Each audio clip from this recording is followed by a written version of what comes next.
നമ്മുടെ ഫ്രീ വെബിനാറിനെ പറ്റി ഒരു ഐഡിയ ഉണ്ടല്ലോ അല്ലേ? പഴയ ഫ്രീ വെബിനാറിൽ ഇപ്പൊ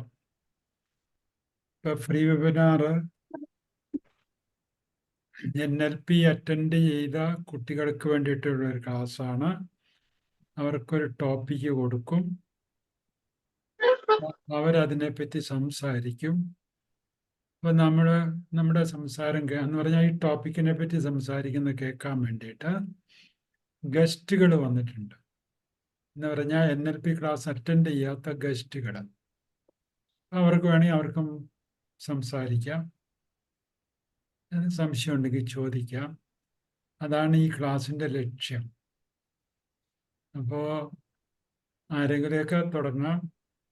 നിങ്ങൾക്ക് NLP ആയിട്ടുള്ള ബന്ധത്തിനെ പറ്റി പറയാം, ടോപ്പിക്കിനെ പറ്റി പറയാം. അങ്ങനെ ഓരോരുത്തർ സംസാരിക്കാം. ഗസ്റ്റുകൾക്കും അവരെ വേണമെങ്കിൽ ഇൻട്രൊഡ്യൂസ് ചെയ്യാം. വീഡിയോ ഓപ്പൺ ചെയ്യുകയോ ചെയ്യാതിരിക്കുകയോ ചെയ്യാതെ നിങ്ങളുടെ ഇഷ്ടം. പക്ഷെ പൊതുവെ വീഡിയോ ഓപ്പൺ ചെയ്യുമ്പോഴാണ് നിങ്ങൾക്ക് ഈ ക്ലാസ്സിൽ വന്നതിൻ്റെതായ ഗുണങ്ങൾ കിട്ടുന്നത്. എന്തൊക്കെയാ ഗുണങ്ങളെന്ന് ചോദിച്ചു കഴിഞ്ഞാൽ, ആൾക്കാരെ അഭിമുഖീകരിക്കുക, പബ്ലിക്കായിട്ട് സ്വന്തം അഭിപ്രായം പറയുക, കോൺഫിഡൻസ് വർദ്ധിക്കുക, ഇതൊക്കെയാണ് കേട്ടോ. അപ്പോൾ വീഡിയോ ഓപ്പൺ ചെയ്താൽ എല്ലാവർക്കും ഒരു സന്തോഷമായിരിക്കും. എന്തെങ്കിലും അസൗകര്യം ഉണ്ടെങ്കിൽ ഓപ്പൺ ചെയ്യണമെന്നില്ല. പിന്നെ ആർക്കെങ്കിലും ഒരു തെറാപ്പിയുടെയോ കൗൺസിലിങ്ങിൻ്റെ ആവശ്യമുണ്ടെങ്കിൽ വീഡിയോ ഓപ്പൺ ചെയ്യാത്തവർക്കോ ചെയ്യാൻ പറ്റില്ല. അങ്ങനെ നമുക്ക് ചെയ്യാൻ പറ്റില്ല. ആളിനെ കാണാണ്ട് എങ്ങനെയാണ് സംസാരിക്കുന്നത് നമ്മൾ? അതാണ് അതൊന്ന്. രണ്ടാമത്, നിങ്ങൾ എന്തെങ്കിലും ഇഷ്യൂ പറയുകയാണെങ്കിൽ സ്വന്തം ഇഷ്യൂ പറയാവുള്ളൂ. എന്ന് പറഞ്ഞാൽ സബ്ജക്റ്റീവ് എക്സ്പീരിയൻസ് എന്ന് പറയും. ഞാനുമായിട്ട് ബന്ധപ്പെട്ട കാര്യങ്ങൾ. എൻ്റെ അമ്മയ്ക്ക് സങ്കടമാ സാറേ, അപ്പം നമുക്ക് എന്ത് ചെയ്യാൻ സാധിക്കും? പക്ഷേ എങ്ങനെ നിങ്ങൾ പറയാണ്, എനിക്ക് എൻ്റെ അമ്മ ഇങ്ങനെ സങ്കടപ്പെട്ടിരിക്കുന്നത് കാണുമ്പോൾ എനിക്ക് സങ്കടം വരുന്നു. അപ്പം നിങ്ങളുടെ സങ്കടത്തിനെയാണ് നമ്മൾ ഡീൽ ചെയ്യുന്നത്, അമ്മയുടെ സങ്കടത്തിനെ അല്ല കേട്ടോ. അമ്മയുടെ സങ്കടത്തിനെ പറ്റി ഡീൽ ചെയ്യണമെന്നുണ്ടെങ്കിൽ അമ്മ ഇവിടെ വന്നിട്ട് സംസാരിക്കണം. എന്ന് പറഞ്ഞാൽ വേറൊരു വ്യക്തിയുടെ കാര്യം നമുക്ക് ചർച്ച ചെയ്യാനേ പറ്റില്ല. ഇത് പറയുമ്പോൾ ചർച്ച ചെയ്തിട്ട് ഒരു കാര്യമില്ല. എന്താ അതിൻ്റെ അഭിപ്രായം നമ്മൾ ചോദിക്കും, എന്താണ് ഈ ആളിൻ്റെ മനസ്സിലൂടെ കടന്നു പോകുന്നത്? അതെങ്ങനെ നമ്മളിപ്പോൾ പറയുന്നത്? ആ വ്യക്തിയുടെ മനസ്സിലുള്ള ഇഷ്യൂസ് ആണ് നമ്മൾ ഡീൽ ചെയ്യുന്നത്. ഓക്കെ, അപ്പൊ ഇന്നത്തെ തോട്ട് ആർക്ക് പറയാം? എന്താണ്? Get rid of your negative emotions, negative thoughts. Emotions അല്ല, പ്രത്യേകം ശ്രദ്ധിച്ചോണം. അപ്പൊ ആ സെന്റൻസിൽ നിങ്ങൾക്ക് എന്താ പറയാൻ പറ്റും നിങ്ങൾ പറഞ്ഞാൽ മതി. പറയുന്നത് തെറ്റോ ശരിയെന്ന് നോക്കണ്ട. നിങ്ങൾ ഇതിനെപ്പറ്റി ആ ഒരു സെന്റൻസിനെ പറ്റി, കാരണം നിങ്ങളൊക്കെ NLP പഠിച്ചവരാണല്ലോ. അപ്പോൾ അല്ലയോ സൈക്കോളജി പഠിച്ച ആൾക്കാരും നെഗറ്റീവ് ഇമോഷൻസ് പറയുമ്പം നിങ്ങൾ എന്താണ് ഉദ്ദേശിക്കുന്നത് എന്നങ്ങ് പറയാന്നുള്ളത് മാത്രമേ ഉള്ളൂ. അപ്പോൾ അത് മനസ്സിലായി കഴിഞ്ഞ് അങ്ങനെ ഒന്നുണ്ടെങ്കിൽ you have to get rid of that. കാരണം നെഗറ്റീവ് അല്ലേ, നെഗറ്റീവ് എന്ന് പറയുന്നത് അത്ര സുഖകരമല്ലല്ലോ. അതിനെ എടുത്ത് കളയാൻ പറ്റുമോ?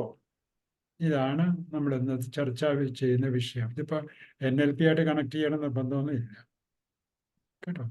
Okay, start. മേഴ്സി സിസ്റ്റർ തുടങ്ങും.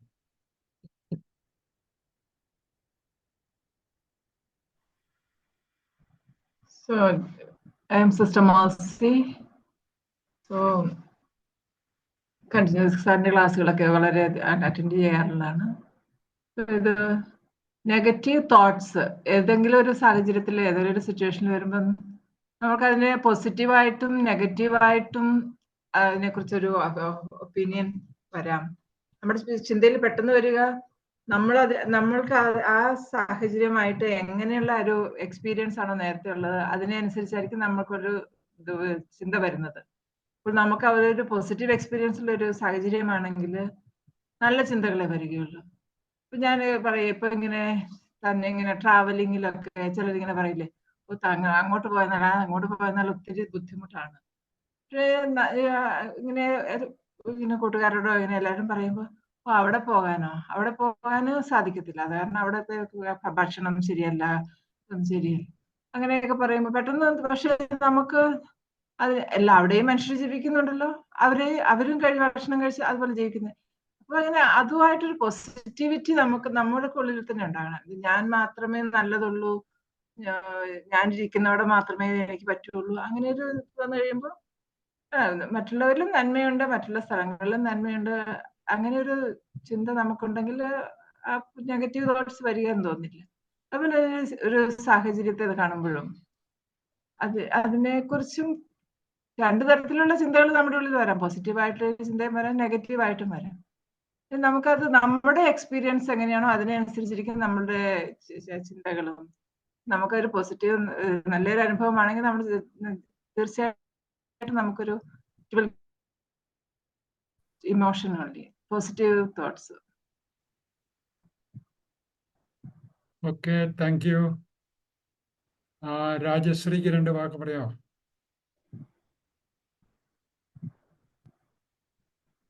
മ്യൂട്ടാ. രാജശ്രീ മ്യൂട്ടാ. പുള്ളി മുകളിൽ ശരിയായി. പറഞ്ഞോളൂ. ഓക്കെ, നമുക്ക് എൻ്റെ പേര് രാജശ്രീ. ഞാൻ ഇൻട്രൊഡ്യൂസ് ചെയ്യുകയാണേ. ഇൻട്രൊഡ്യൂസ് ചെയ്തിട്ട് വിഷയത്തെ പറ്റി പറയാവുള്ളൂ, പറയുന്നുണ്ടെങ്കിൽ. ഓക്കെ, ഞാൻ ഹോമിയോപ്പതി ഡോക്ടറാണ്. പത്തനംതിട്ട ജില്ലയിൽ ആണ്, അടൂര്. ഞാനും NLPയുടെ സാറിൻ്റെ കഴിഞ്ഞ ബേസിക് കോഴ്സ് അറ്റൻഡ് ചെയ്തിരുന്നു. എനിക്കതിൽ നിന്ന് വളരെ നല്ല അനുഭവമാണ് ഉണ്ടായിട്ടുള്ളത്. അത് കഴിഞ്ഞ് ഞാനൊരു NLP സാർ എനിക്കൊരു NLP ചെയ്തു തന്നു. എനിക്ക് ചെറുപ്പകാലത്തിലുള്ള ഒരു ഇൻസിഡൻ്റ് ഉണ്ടായിരുന്നു. അപ്പോൾ അത് മാറാൻ അത് സഹായിച്ചു. അത് കഴിഞ്ഞ് എൻ്റെ കുട്ടിയുടെ ഒരു പ്രശ്നം ഉണ്ടായിരുന്നു. അവളുമായിട്ടും സാർ ഇതുപോലെ നേരിട്ട് സംസാരിച്ചു. അവളും ഒത്തിരി ബെറ്ററാണ്. അപ്പം നമുക്ക് ഒരു നെഗറ്റീവ് തോട്ട്സ് എന്ന് പറഞ്ഞ് ഇന്നത്തെ ഈ ഒരു വിഷയത്തെ ഞാൻ കാണുന്നത്, സ്വാഭാവികമായിട്ടും നമ്മുടെ മനസ്സിൽ പലതരത്തിലുള്ള നെഗറ്റീവ് തോട്ട്സും ഓരോരോ സാഹചര്യങ്ങളിൽ ഉണ്ടാവാം. പിന്നെ പത്രങ്ങൾ, മാധ്യമങ്ങൾ, അതിൽ നിന്ന് നമ്മൾ അറിയുന്ന ഒരുപാട് നെഗറ്റീവായിട്ടുള്ള കാര്യങ്ങൾ നമുക്കും സംഭവിക്കുമോ എന്നുള്ള ചിന്തകളുണ്ടാവാം. അത് അങ്ങനത്തെ എന്തെങ്കിലും പ്രൊമിനൻ്റ് ആയിട്ട് നമുക്കുണ്ടെങ്കിൽ അത് സാറുമായിട്ട് സംസാരിക്കാമെങ്കിൽ, ഇന്ന് വന്നിട്ടുള്ള പുതിയവർക്ക് ഇതിനെപ്പറ്റി അറിഞ്ഞൂടാത്തവരുണ്ടെങ്കിൽ അവരുടെ ബുദ്ധിമുട്ട് നിങ്ങൾ സാറുമായിട്ട് ഓപ്പണായിട്ട് ഷെയർ ചെയ്തെങ്കിൽ മാത്രമേ നമുക്കത് മാറിക്കിട്ടുള്ളൂ. അപ്പോൾ അങ്ങനെ മാറ്റാൻ ഇതിന് സാധ്യതയുണ്ട്, അല്ലെങ്കിൽ തീർച്ചയായിട്ടും കഴിയും എന്നുള്ളത് കൊണ്ടാണ് ഇങ്ങനെ ഒരു പ്രോഗ്രാം തന്നെ എല്ലാവരിലോട്ടും ഇൻട്രൊഡ്യൂസ് ചെയ്യുന്നത്. അപ്പോൾ അത് പ്രയോജനപ്പെടുത്തണം എന്നാണ് എൻ്റെ അഭിപ്രായം, താല്പര്യം. Thank you Rajashree. Kavitha ji. Good evening everyone. ഞാൻ കവിത ഫ്രാൻസിസ്, ഡൽഹിയിൽ നിന്നാണ് ഈ ഗ്രൂപ്പിൽ ഇപ്പോൾ ജോയിൻ ആയിരിക്കുന്നത്. ഞാൻ തോമസ് സാറിന്റെ ശിഷ്യയായിട്ട് 3 വർഷം കഴിഞ്ഞു. 3 വർഷമായിട്ട് സാറിന്റെ ക്ലാസ്സസ് ഇങ്ങനെ അറ്റൻഡ് ചെയ്തുകൊണ്ടിരിക്കുകയാണ്. അതിനകത്തൊരു വലിയൊരു ഗ്യാപ്പ് വന്നത് ഈ കഴിഞ്ഞ 2 മാസമാണ്. 2 മാസമായിട്ട് സാറിന്റെ ക്ലാസ് ഒന്നും എനിക്ക് അറ്റൻഡ് ചെയ്യാൻ പറ്റുന്നില്ലായിരുന്നു. അപ്പോൾ അതിങ്ങനെ ഓരോ തവണയും ക്ലാസ് കാണുമ്പോൾ അതിങ്ങനെ നഷ്ടപ്പെട്ടു പോകുന്നതിലൊരു വിഷമം ഉണ്ടായിരുന്നു. പിന്നെ സാഹചര്യം അനുവദിക്കാത്തത് കൊണ്ട് അതങ്ങനെ അങ്ങ് പോയി. ഓക്കെ, അത് പോട്ടെ. അപ്പോൾ ഇന്ന് സാറ് നമുക്കൊരു എന്റെ വീട്ടിൽ വന്ന കാര്യമൊക്കെ ഒന്ന് പറയൂ കുട്ടി. അപ്പൊ സാറിന് കഴിഞ്ഞ ദിവസം സാറിന്റെ വീട്ടിൽ ഞങ്ങൾ പോയിരുന്നു. ഞങ്ങൾ ഫാമിലി, ഞാനും ഹസ്ബൻഡും കുട്ടികളും കൂടെ പോയിരുന്നു. കുറെ കഴിഞ്ഞ തവണ വന്നപ്പോഴും സാറിന്റെ വീട്ടിൽ പോകണം എന്നൊക്കെ കരുതിയിരുന്നതാണെങ്കിലും പറ്റിയില്ല. പക്ഷെ ഇത്തവണ എന്തായാലും രണ്ടും കൽപ്പിച്ച് ഞാൻ ഇറങ്ങി. അതിനി മാറ്റി വെക്കണില്ല, ഇത്തവണ അത് നടത്തിയിട്ടേ ഉള്ളൂ എന്നൊരു തീരുമാനത്തിൽ അങ്ങോട്ട് പോയി. നല്ലൊരു അനുഭവം. എന്താ പറയണത്, സാറിന് മുൻപ് ഒരു തവണ കണ്ടിട്ടുണ്ട്. എങ്കിലും ഒരുപാട് നാളത്തെ ഇങ്ങനെ ഫോണിൽ കൂടെ ഇങ്ങനെ എപ്പോഴും കണ്ട് ഇങ്ങനെ സംസാരിച്ചൊക്കെ ഉള്ള ഒരു പരിചയം കാരണം നമുക്കൊരു അപരിചിതത്വം അല്ലെങ്കിൽ അങ്ങനെയൊന്നും ഫീൽ ചെയ്തേയില്ലായിരുന്നു. വളരെ നല്ലൊരു അനുഭവം.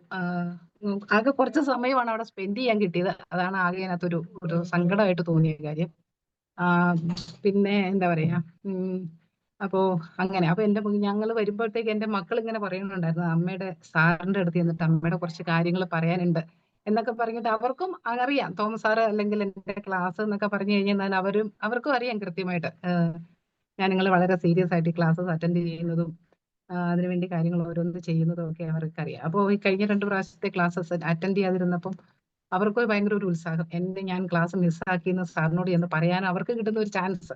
കാരണം ഇത്രയും നാൾ അവരെ ഞാനായിരുന്നു വഴക്ക് പറഞ്ഞുകൊണ്ടിരുന്നത്. ഓരോരോ ക്ലാസ് അല്ലെങ്കിൽ ട്യൂഷനൊക്കെ പോകാതിരിക്കും. ഇത് ഇത്തവണ അവർക്ക് കിട്ടിയ ഒരു ചാൻസ് ആയിരുന്നു. അപ്പം രണ്ടുപേരും ഭയങ്കര ഉത്സാഹത്തിൽ നിൽക്കുകയായിരുന്നു. സാറിനോട് പറഞ്ഞിട്ടേ ഉള്ളൂ, അമ്മ ക്ലാസ് മിസ്സാക്കി, കാര്യം പറഞ്ഞിട്ടേ ഉള്ളൂ എന്നൊക്കെ പറഞ്ഞിട്ട് ഇങ്ങനെ ചാർജായിട്ട് നിൽക്കുമായിരുന്നു. അങ്ങനെ. അപ്പോൾ അതൊരു വളരെ നല്ലൊരു അനുഭവമായിരുന്നു. പിന്നെ തിരിച്ചു വരുന്ന വഴി നമ്മുടെ കൂട്ടത്തിലൊക്കെ സാറിന്റെ ഞാനൊക്കെ വരുന്നതിന് മുമ്പ് സാറിന്റെ ഗ്രൂപ്പിൽ സാറിന്റെ ശിഷ്യയായിട്ട് വന്ന ഒരു സെറ ചേച്ചിയുണ്ട്. സെറ ചേച്ചിയുടെ വീട്ടിൽ കയറണമെന്ന് കരുതിയാണ് വന്നത്. പക്ഷെ വിളിച്ചിട്ട് ചേച്ചി എടുത്തില്ല. അങ്ങനെ അത് കാരണം അത് മിസ്സായി പോയി. അതൊക്കെ പറ്റിയില്ല. അതിനെ അടുത്ത തവണത്തേക്ക് വേണ്ടി മാറ്റി വെച്ചിരിക്കുകയാണ്. അപ്പൊ ഇതാണ് സാറിന്റെ വൈഫിനെയും ഒക്കെ കണ്ടതിന്റെ ഒരു വിശേഷം. അത് വളരെ വളരെ നല്ലൊരു ദിവസമായിരുന്നു. ഞാൻ കുറെ നാൾ കൊണ്ട് ഇവിടുന്ന് നാട്ടിലേക്ക് വെക്കേഷൻ എന്ന് പറഞ്ഞ് പോയപ്പോൾ മനസ്സിൽ ആദ്യം പ്ലാൻ ചെയ്തിട്ടുള്ള ഒരു കാര്യമാണ് തോമസ് സാറിന്റെ അടുത്ത് പോവുക എന്നുള്ളത്. അതെന്തായാലും എനിക്ക് നടന്നു കിട്ടിയതിൽ ഒരുപാട് സന്തോഷമുണ്ട്. Okay okay sir. പിന്നെ എന്താ പറയാ, ഇന്നത്തെ ടോപ്പിക് എന്ന് പറഞ്ഞാൽ get rid of your negative thoughts. ഇതാണ് നമുക്ക് സാറിന്ന് ചിന്തയ്ക്ക് വിഷയമായിട്ട് തന്നിരിക്കുന്ന കാര്യം. അപ്പൊ എന്താണ് ആക്ച്വലി നെഗറ്റീവ് തോട്ട്സ് എന്ന് പറഞ്ഞു കഴിഞ്ഞാൽ, അല്ലെങ്കിൽ എന്താണ് ചിന്ത എന്ന് പറഞ്ഞു കഴിഞ്ഞാൽ, തോട്ട് എന്ന് നെഗറ്റീവ് തോട്ട് എന്നുള്ളത് പോട്ടെ, നെഗറ്റീവ് തോട്ട് എന്നുള്ളത് പോട്ടെ, എന്താണ് തോട്ട് എന്ന് പറയുന്നത്? എന്താണ്? ഇപ്പൊ ഈ ഇതിനകത്ത് NLP അറ്റൻഡ് ചെയ്തിട്ടുള്ളവരുണ്ടായിരിക്കാം, അല്ലെങ്കിൽ അറ്റൻഡ് ചെയ്യാതെ ആദ്യമായിട്ട് വന്നിരിക്കുന്നവരുണ്ടായിരിക്കാം. ഒരു ചിന്ത എന്ന് പറഞ്ഞു കഴിഞ്ഞാൽ നമ്മുടെ ഉള്ളിൽ നടക്കുന്ന ഒരു സംഭാഷണം, ഒരു സംസാരം, നമ്മളോട് തന്നെ സംസാരിക്കുന്ന ഒരു കാര്യം, അതിനെയാണ് തോട്ട് എന്ന് പറയുന്നത്. അപ്പൊ ഇന്നിപ്പോ ഈ ക്ലാസ്സിലേക്ക് വരുന്നതിന് മുമ്പ് ഈ ഒരു ടോപ്പിക്ക് കണ്ടപ്പം നിങ്ങൾ ആരെങ്കിലും ഒക്കെ വിചാരിച്ചിട്ടുണ്ടാവും, എന്താന്ന് വെച്ചാൽ അതൊന്ന് കാണാം. അറിയാത്തവർ വിചാരിച്ചിട്ടുണ്ടാവും, അല്ലെങ്കിൽ NLP യെ കുറിച്ച് അറിയത്തില്ലാത്തവർ തീർച്ചയായിട്ടും ചിന്തിച്ചിട്ടുണ്ടാവും, എങ്ങനെയാണ് ഈ നെഗറ്റീവ് തോട്ട്സ് കളയുന്നതെന്ന് ഒന്ന് കേട്ട് കളയാം എന്നുള്ളൊരു ചിന്തയുടെ ഭാഗമായിട്ടായിരിക്കും ഇപ്പൊ ക്ലാസ്സിൽ അറ്റൻഡ് ചെയ്യാൻ വേണ്ടി വന്നിരിക്കുന്നത്.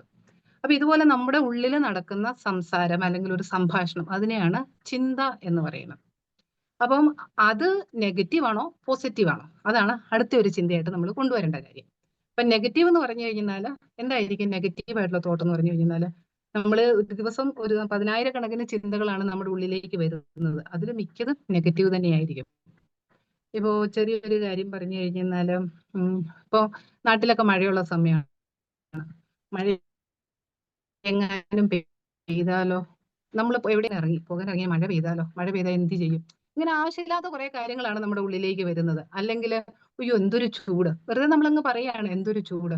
ഇനി വേറെ ചില കാര്യങ്ങളൊക്കെ ആണെങ്കിൽ, ഞാനത് ചെയ്താൽ ശരിയാവോ, എന്നെ കൊണ്ട് അത് പറ്റുമോ, അല്ലെങ്കിൽ ഞാനത് അങ്ങനെ ചെയ്താൽ മറ്റുള്ളവർ എന്ത് വിചാരിക്കും, ഇങ്ങനെയൊക്കെ സാധാരണഗതിയിൽ നമ്മുടെ ഉള്ളിലേക്ക് വരുന്ന ചിന്തകളാണ്. ഇങ്ങനെയുള്ള കാര്യങ്ങളൊക്കെ നെഗറ്റീവ് തോട്ടായിട്ടാണ് വരുന്നത്. അപ്പൊ ഇപ്പോഴത്തെ ഒരു കാലഘട്ടത്തിൽ ഒരുപാട് സംസാരിക്കുന്ന, അല്ലെങ്കിൽ പലരും ക്ലാസ്സുകൾ നൽകുന്നു, പലരും അതിനെക്കുറിച്ച് ആധികാരികമായിട്ട് പറയുന്നു. അങ്ങനെയൊക്കെയുള്ള ഒരു കാര്യങ്ങളാണ് നെഗറ്റീവ് തോട്ട്സ് ഒഴിവാക്കുക എന്നുള്ളത്. അതിനു വേണ്ടിയിട്ട് അവർ പറയുന്ന പല കാര്യങ്ങളുണ്ട്. യോഗ പ്രാക്ടീസ് ചെയ്യുക, മെഡിറ്റേഷൻ പ്രാക്ടീസ് ചെയ്യുക, ഇങ്ങനെയുള്ള കാര്യങ്ങളിലൂടെയൊക്കെ നമുക്ക് നെഗറ്റീവ് തോട്ട്സ് ഒഴിവാക്കാം എന്നൊക്കെയാണ് പലരും പറയുന്നത്.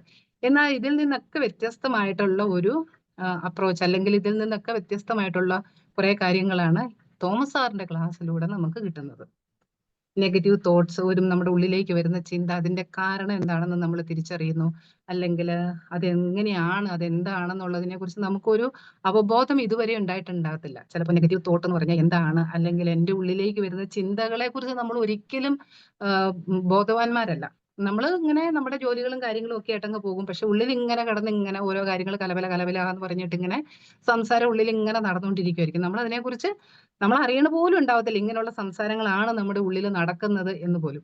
അപ്പോൾ ആധികാരികമായിട്ട് അതിനെക്കുറിച്ച്, അതെന്താണ് ഈ നെഗറ്റീവ് ചിന്തകൾ, അല്ലെങ്കിൽ ചിന്തകൾ എന്താണ്, അതിന്റെ നെഗറ്റീവ് ചിന്തകളെ എങ്ങനെ മാറ്റിയെടുക്കാം, ഇങ്ങനെയുള്ള കാര്യങ്ങൾ വെറും ഈ മെഡിറ്റേഷൻ, യോഗ, അല്ലെങ്കിൽ അത് പ്രാക്ടീസ് ചെയ്യുന്ന പറഞ്ഞു വിടുന്ന ഒരു രീതി അല്ല തോമസ് സാറിന്റെ ക്ലാസ് എന്ന് പറഞ്ഞാൽ. അതിന് ശരിക്കും നമുക്കത് മനസ്സിലാക്കി തരും, എന്താണ് നെഗറ്റീവ് തോട്ട്, അതിനെ എങ്ങനെ മാറ്റി പോസിറ്റീവ് ആക്കാം.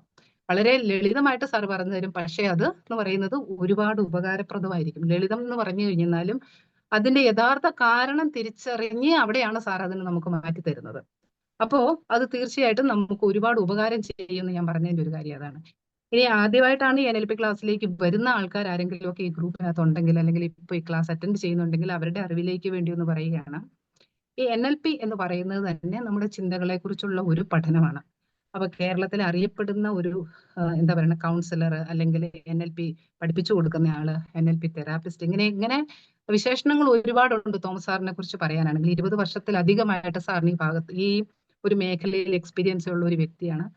അപ്പോൾ NLPയുടെ ടെക്നിക്സും ടൂൾസ് അതൊക്കെ ഉപയോഗിച്ചിട്ടാണ് സാർ നമുക്കിതൊക്കെ മനസ്സിലാക്കി തരുന്നത്. അല്ലെങ്കിൽ നമ്മളെ കുറിച്ച് നമുക്കത് അതിനെക്കുറിച്ചുള്ള കാര്യങ്ങൾ നമ്മുടെ അറിവിലേക്ക് വേണ്ടിയിട്ടായിട്ട് സാർ തരുന്നത്. അപ്പോൾ NLP അല്ലെങ്കിൽ കൗൺസിലിംഗ് എന്നൊക്കെ പറഞ്ഞു കഴിഞ്ഞാൽ അതിന്റെ ഒരു അവസാന വാക്ക് എന്ന് വേണമെങ്കിൽ തോമസ് സാറിന്റെ കൂട്ടത്തിൽ എഴുതി ചേർക്കാം. ഒരു നിസ്സംശയം നമുക്കത് എഴുതി ചേർക്കാം. അങ്ങനെയുള്ള ഒരു വ്യക്തിയാണ്. അപ്പോൾ മാനസികമായിട്ട് നിങ്ങൾ അനുഭവിക്കുന്ന എന്ത് ബുദ്ധിമുട്ട് തന്നെയാണെങ്കിലും അത് നിങ്ങളെ സംബന്ധിക്കുന്ന സാറ് പറഞ്ഞതുപോലെ സബ്ജക്റ്റീവ് ആയിട്ടുള്ള കാര്യമാണ്. എനിക്ക് എന്നു തുടങ്ങി നിങ്ങൾക്ക് പറയാൻ പറ്റുന്ന എന്തൊരു പ്രശ്നമാണെങ്കിലും തോമസ് സാറിന്റെ അടുത്ത് അതും കൊണ്ട് നിങ്ങൾ എത്തിക്കഴിഞ്ഞാൽ അതിനൊരു പരിഹാരം ഉണ്ടായിരിക്കും എന്നുള്ള കാര്യം 100% ഉറപ്പാണ്. ഈ ക്ലാസ്സുകളിലൊക്കെ അറ്റൻഡ് ചെയ്യുന്നവരും പലരും പറഞ്ഞിട്ടുള്ള കാര്യങ്ങളാണ്, എൻ്റെയൊക്കെ അനുഭവത്തിൽ നിന്നുമുള്ള കാര്യങ്ങളാണ്. അപ്പോൾ ഇത്രയാണ് എനിക്ക് ഈ ക്ലാസ്സിനെ കുറിച്ചും തോമസ് സാറിനെ കുറിച്ചും NLPയെ കുറിച്ചും ഒക്കെ പറയാനുള്ളത്. Thank you sir. Thank you Kavitha. ഇനി ആർക്കൊണ്ടിനെ പറയാം? പാട്രിക് സാറ് 2 വാക്ക് പറയാം, ഒന്ന് ഇൻട്രൊഡ്യൂസ് ചെയ്തിട്ട്.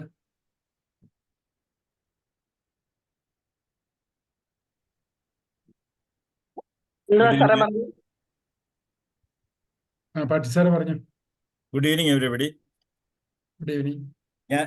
ഞാൻ പാട്രിക് ലിയോൺ, ട്രിവാൻഡ്രത്തു നിന്നാണ്. ഞാൻ കവിതാ മാഡം പറഞ്ഞതിൻ്റെ ഒരു രത്ന ചുരുക്കമായിട്ട് എൻ്റെ അനുഭവം ചെറിയ 2 വാക്കുകളിൽ പറയാം. ഞാനും പിന്നെ NLP പഠിക്കാനായിട്ട് സാറിൻ്റെ അടുക്ക വരുന്ന ആ സമയത്ത് എൻ്റെ മനസ്സിൽ സ്ഥിരമായിട്ട് നെഗറ്റീവ് തോട്ട്സേ ഉള്ളായിരുന്നു. എല്ലാം നെഗറ്റീവായിരുന്നു. അത് ഞാൻ കൊണ്ടു കിടക്കുകയും ചെയ്യുമായിരുന്നു. ഇങ്ങനെ കൊണ്ടു കിടന്ന ഒരു ജീവിതം ഒരുമാതിരി ഒരു ദുസ്സഹമാകും. ഇത് എന്നെക്കാളും ഉപരിയായിട്ട് എൻ്റെ കൂടെയുള്ള എൻ്റെ കുടുംബാംഗങ്ങൾക്ക് ദുസ്സഹമായിരുന്നു.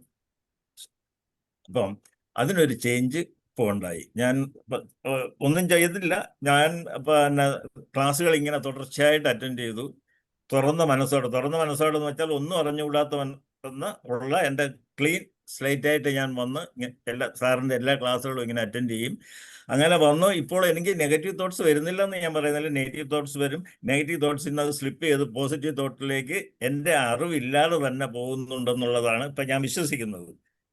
ശരിയാണോ എന്ന് എനിക്കറിയത്തില്ല NLP പ്രകാരം, പക്ഷെ എനിക്ക് എൻ്റെ അനുഭവം അതാണ്. Thank you. Okay, thank you. Parameswaran sir എവിടെ? ഞാൻ പറയുന്നത് പറഞ്ഞോളൂ. കുറച്ച് ദിവസമായി സാറിന്റെ ക്ലാസ് സ്കിപ്പ് ചെയ്തോണ്ടിരിക്കുക, ഒളിഞ്ഞടക്കുക. അത് വേറെ കുറെ കാര്യങ്ങളൊക്കെ ഉണ്ടായിരുന്നു, യാത്രകളും ഒക്കെ ആയിരുന്നു സാർ. അതുകൊണ്ടാണ് സാറിന്റെ ക്ലാസ് മിസ് ചെയ്യാൻ പറ്റത്തില്ല. അങ്ങനത്തെ ഒരു ഇതാണ്. സാറിന്റെ ക്ലാസ്സിലേക്ക് ചേർന്ന് പോയാൽ പിന്നെ നമ്മളാരും അങ്ങോട്ട് മാറത്തില്ല. അതാണ് ഒരു ലോ ഓഫ് അട്രാക്ഷൻ അവിടെ ഉണ്ട്. പിന്നെ എൻ്റെ പേര് പരമേശ്വരൻ, ഞാൻ തൃപ്പൂണിത്തുറയിൽ നിന്നാണ്. പക്ഷെ ഇപ്പൊ ഞാൻ വേറൊരു സ്ഥലത്തു നിന്നാണ്, പാലക്കാട് നിന്നാണ് സംസാരിക്കുന്നത്. അതുകൊണ്ടാ പറഞ്ഞ യാത്രയിലായിരുന്നു. പിന്നെ ഞാൻ ആദ്യമൊക്കെ ഇതുപോലെ സാറിൻ്റെ ഒക്കെ ക്ലാസ് അറ്റൻഡ് ചെയ്ത് തുടങ്ങി. അപ്പോൾ എനിക്ക് കുറച്ച് വിഷമങ്ങളൊക്കെ ഉള്ളതൊക്കെ സാർ അപ്പം മാറ്റി തന്നു. ചെറിയ വിഷമങ്ങൾ നമുക്ക് പറയുകയാണെങ്കിലും മനസ്സിനെ അലട്ടുന്ന ഒന്നായിരുന്നു. പിന്നെ NLP പഠിക്കുന്ന സാറിൻ്റെ അടുത്ത് പഠിക്കുന്ന വെച്ച് കഴിഞ്ഞാൽ അത് ഇത്രത്തോളം സിമ്പിളായിട്ട് ആർക്കും ഒന്ന് പറഞ്ഞു കൊടുക്കാൻ ഒക്കത്തില്ല. അത്ര സിമ്പിളായിട്ടാണ് അത് ജീവിക്കുന്നത് എങ്ങനെ എന്നുള്ളത് പറഞ്ഞു തരുന്നത്. എങ്ങനെ ജീവിക്കണം എന്ന് പറഞ്ഞു തന്ന് അതിനെ എന്നിട്ട് പറയും അത് NLP ആണെന്ന് പറയും. അത്ര സിമ്പിളായിട്ടാണ്. അത് ഈ പാട്രിക് സാർ പറഞ്ഞ പോലെ നമ്മൾ അറിയത്തില്ല, ചുമ്മാ ക്ലാസ്സിലങ്ങ് ഇരുന്നാൽ മതി. പക്ഷെ ഒരു ക്ലാസ് കൊണ്ട് പറ്റത്തില്ല. സാറിൻ്റെ കൂടി ഇങ്ങനെ കുറേ ക്ലാസ്സിൽ ഇങ്ങനെ അറ്റൻഡ് ചെയ്യണം. അപ്പോൾ ഓരോ ക്ലാസ്സിൽ വരുന്നതും ചിലപ്പോൾ അടുത്ത ക്ലാസ്സിൽ പറയുന്നത് വ്യത്യാസമായിരിക്കും. അതുകൊണ്ടാണ് എല്ലാ ക്ലാസ്സും ഇങ്ങനെ അറ്റൻഡ് ചെയ്ത് വരുമ്പോൾ നല്ലൊരു ഈ സേറ മാഡത്തിനെ പോലെ ഒരു ലൈഫ് കോച്ചിനെ ഫോം ചെയ്ത് എടുത്തത് തന്നെ സാറാണ്. അതുപോലെ ഇവിടെ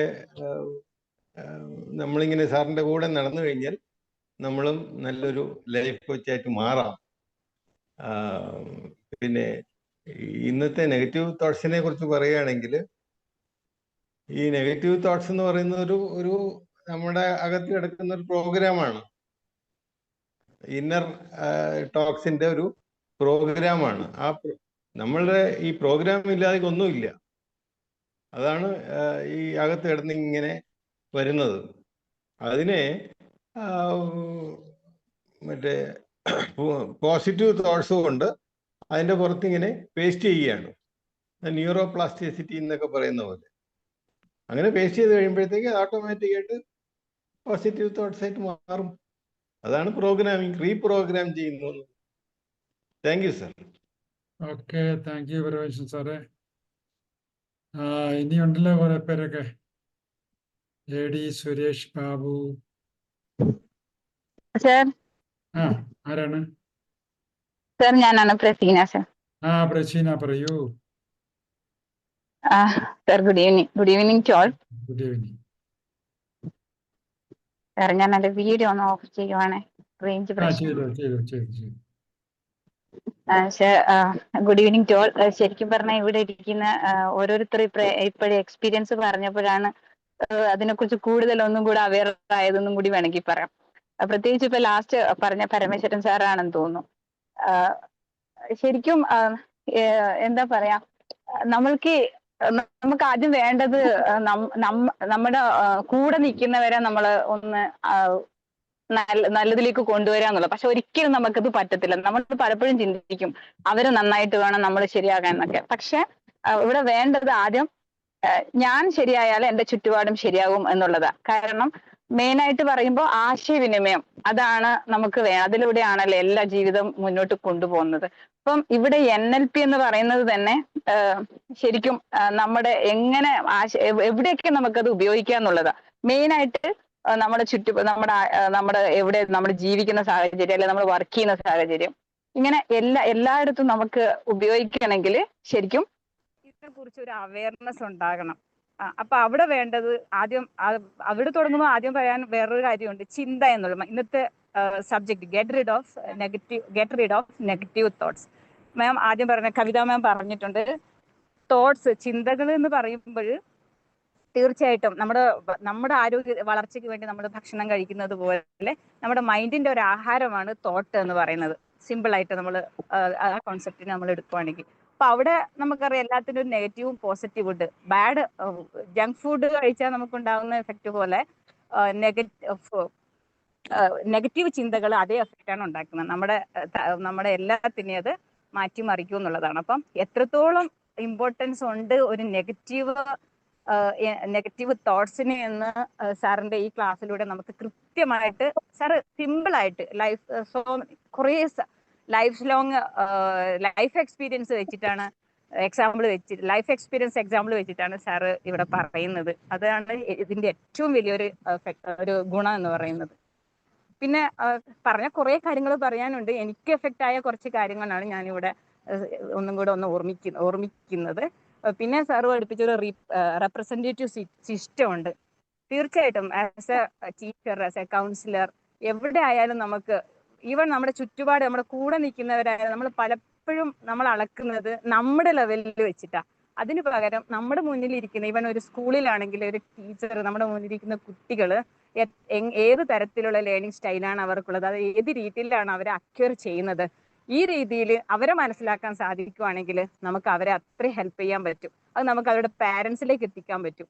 അതിലൂടെ നമ്മുടെ ആ ഒരു വർക്കിലൂടെ നമ്മൾ എപ്പോഴും പറയും ഭയങ്കര വർക്കിലോടാണ്, അങ്ങനെയൊക്കെ നമുക്ക് സമാധാനം ഇല്ല എന്നൊക്കെ പറയും. പക്ഷെ മനസ്സിലാക്കി ആ ഒരു ചാനൽ നമുക്ക് നല്ല രീതിയിൽ കൊണ്ടുപോകാൻ പറ്റും എന്നുള്ളതാണ് അവിടെ. സെയിം വേ കൗൺസിലിങ്ങിലായാലും ഇപ്പൊ വീട്ടിലായാലും ഒരു ആശയവിനിമയം നടത്തുമ്പോൾ പെട്ടെന്ന് നമുക്കൊരു പ്രശ്നം, എവിടെയായാലും നമുക്കൊരു പ്രോബ്ലം എന്തായാലും ഉണ്ടാവും. സാറ് പറഞ്ഞ പോലെ ഇവിടെ എല്ലാ പ്രോബ്ലംസ് ഉണ്ട് എന്നുള്ളതാ. പക്ഷെ അതിനു മുന്നേ അതിന്റെ സൊല്യൂഷനും ഉണ്ട്.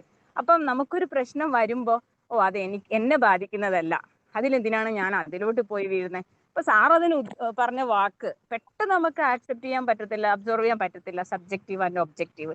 ഇത് വളരെ വളരെ ഇമ്പോർട്ടന്റ് ആയ ഒരു ടോപ്പിക്കായിരുന്നു സാറാ എടുത്തു തന്നത്.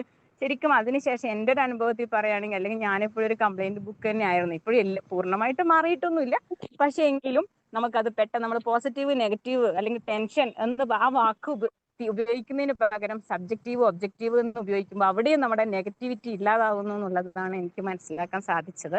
അപ്പൊ പിന്നെ അതുകൊണ്ട് ശരിക്കും ഒരു NLP, ഞാനും NLP കുറച്ചൊക്കെ വായിച്ചിട്ടും കേട്ടിട്ടും പഠിച്ചിട്ടൊക്കെ ഉണ്ട്. പക്ഷെ ഒരു പൂർണ്ണമായിട്ടുള്ള ഒരു എഫക്റ്റീവ് കിട്ടിയത് സാറിന്റെ ക്ലാസ്സിലൂടെ തന്നെയാണ്. അതുകൊണ്ട് ഏകദേശം എല്ലാ ക്ലാസ്സിലും ഇതുപോലെ സംസാരിക്കാൻ പറ്റിയില്ലെങ്കിലും മാക്സിമം ക്ലാസ്സിൽ ഞാൻ അറ്റൻഡ് ചെയ്യാൻ എനിക്ക് സാധിച്ചിട്ടുണ്ട്. അത് എൻ്റെ പേഴ്സണൽ ഗ്രോത്തിന് ഇപ്പൊ ഞാൻ നിൽക്കുന്ന ഈ ഒരു ലെവലിൽ എനിക്ക് ഒരുപാട് ഉപകരിച്ചിട്ടുണ്ട്. ഞാൻ സ്കൂളിൽ ഒരു കൗൺസിലറായിട്ട് വർക്ക് ചെയ്യുകയാണ്, കൗൺസിലർ കം ടീച്ചറാണ്. ഒരുപാട് പ്രശ്നങ്ങൾ നമ്മൾ പറയാൻ പാടില്ലെങ്കിലും നമ്മൾ അതിനെ തരണം ചെയ്യാൻ, ഒരു പോസിറ്റിവിറ്റിയോട് കൂടി തരണം ചെയ്യാൻ എനിക്ക് സാധിച്ചിട്ടുണ്ട്. അതിന് ഒരുപാട് നന്ദി സാറിനോടും കൂടി ഞാൻ പറയുന്നു. ഇപ്പോൾ പിന്നെ NLP നമ്മൾ പറഞ്ഞ പോലെ ഇതൊരു പ്രോഗ്രാമിംഗ് ആണ്, എല്ലാത്തിനും ഒരു പ്രോഗ്രാമിംഗ് ഉണ്ട്. അതിനെ കറക്റ്റ് വേണ്ട രീതിയിൽ പ്രോഗ്രാം ചെയ്യുമ്പോഴാണ് നമുക്ക് അതിനെ നല്ലൊരു റിസൾട്ട് കിട്ടുക. അത് എങ്ങനെയാണ് ന്യൂറോ ലിംഗ്വിസ്റ്റിക് പ്രോഗ്രാമിംഗ് എങ്ങനെയാണ് ഫലവത്താക്കുന്നത് എന്ന് സാറിന്റെ ഈ കണ്ടിന്യൂസ് ആയ ക്ലാസ്സിലൂടെ എനിക്ക് കിട്ടിയിട്ടുണ്ട്. പിന്നെ കൂടാതെ സാറ് എന്താ പറയാ, ആത്മാർത്ഥമായി തരുന്ന കുറെ ടിപ്സ്, ടെക്നിക്സുകൾ എല്ലാം ഒരുപാട് എഫക്റ്റീവ് ആയിട്ടുണ്ട്. നമ്മൾ മറ്റുള്ളവർക്ക് ചെയ്യുമ്പോഴും അത് നമുക്ക് കാണാൻ ഒരു അവസരം കിട്ടുന്നു. ഒരിക്കലും ചിലപ്പോൾ നമുക്ക് വേറൊരു ക്ലാസ്സിൽ പോയാൽ നമുക്ക് അങ്ങനെ കിട്ടത്തില്ല, എല്ലാം ഒരു ലിമിറ്റേഷൻ ഉണ്ടല്ലോ. പക്ഷെ ഇവിടെ അങ്ങനെ ഒരു ലിമിറ്റേഷൻ തോന്നിയിട്ടില്ല. സാറ് പ്രശ്നം കൊണ്ടുപോകാത്തതിന് മാത്രമാണ് പറയാറ്. മാക്സിമം നമ്മളിത് എല്ലാവരും യൂട്ടിലൈസ് ചെയ്യണമെന്നാണ് എൻ്റെ ഒരു അഭിപ്രായം ആസ് എ സ്റ്റുഡൻറ്, സാറിൻ്റെ ഒരു ശിഷ്യ എന്ന നിലയിൽ. കാരണം അത്ര എഫക്റ്റീവ് ആയതുകൊണ്ട് തന്നെയാണ് പറയുന്നത്. എൻ്റെ ചുറ്റുപാടുള്ളവർക്ക് അത് മനസ്സിലായിട്ടുണ്ട്. പൂർണ്ണമായെന്ന് ഞാൻ പറയുന്നില്ല, പക്ഷെ ഞാൻ ശ്രമിക്കുന്നുണ്ട്. തീർച്ചയായിട്ടും കുറേ പറയാനുണ്ട് ഇക്കാര്യത്തെ കുറിച്ച് പറയുമ്പോൾ. മെയിനായിട്ട് റെപ്രസെൻറ്റേറ്റീവ് സിസ്റ്റം ഒക്കെ തന്നെയാണ്. അപ്പോൾ താങ്ക് യു സാർ. എനിക്ക് കുറേ പറയാനുണ്ട്, അപ്പോൾ എനിക്ക് എല്ലാവർക്കും അവസരം കൊടുക്കണമല്ലോ. സോ ഞാൻ നിർത്തുവാണ് സാർ. സുരേഷ് ബാബു പറഞ്ഞോളൂ. ഇതിനെ നിർത്തിയിട്ട് പറയാൻ പറ്റുമോ അവസരം ഞാനൊരു പ്രസീന പറഞ്ഞതിന്റെ തുടർച്ചയായിട്ട് പറയാം. പ്രസീനെ അറിയാമല്ലോ അല്ലേ? അറിയാം. ഇംഗ്ലീഷ് ഞങ്ങളുടെ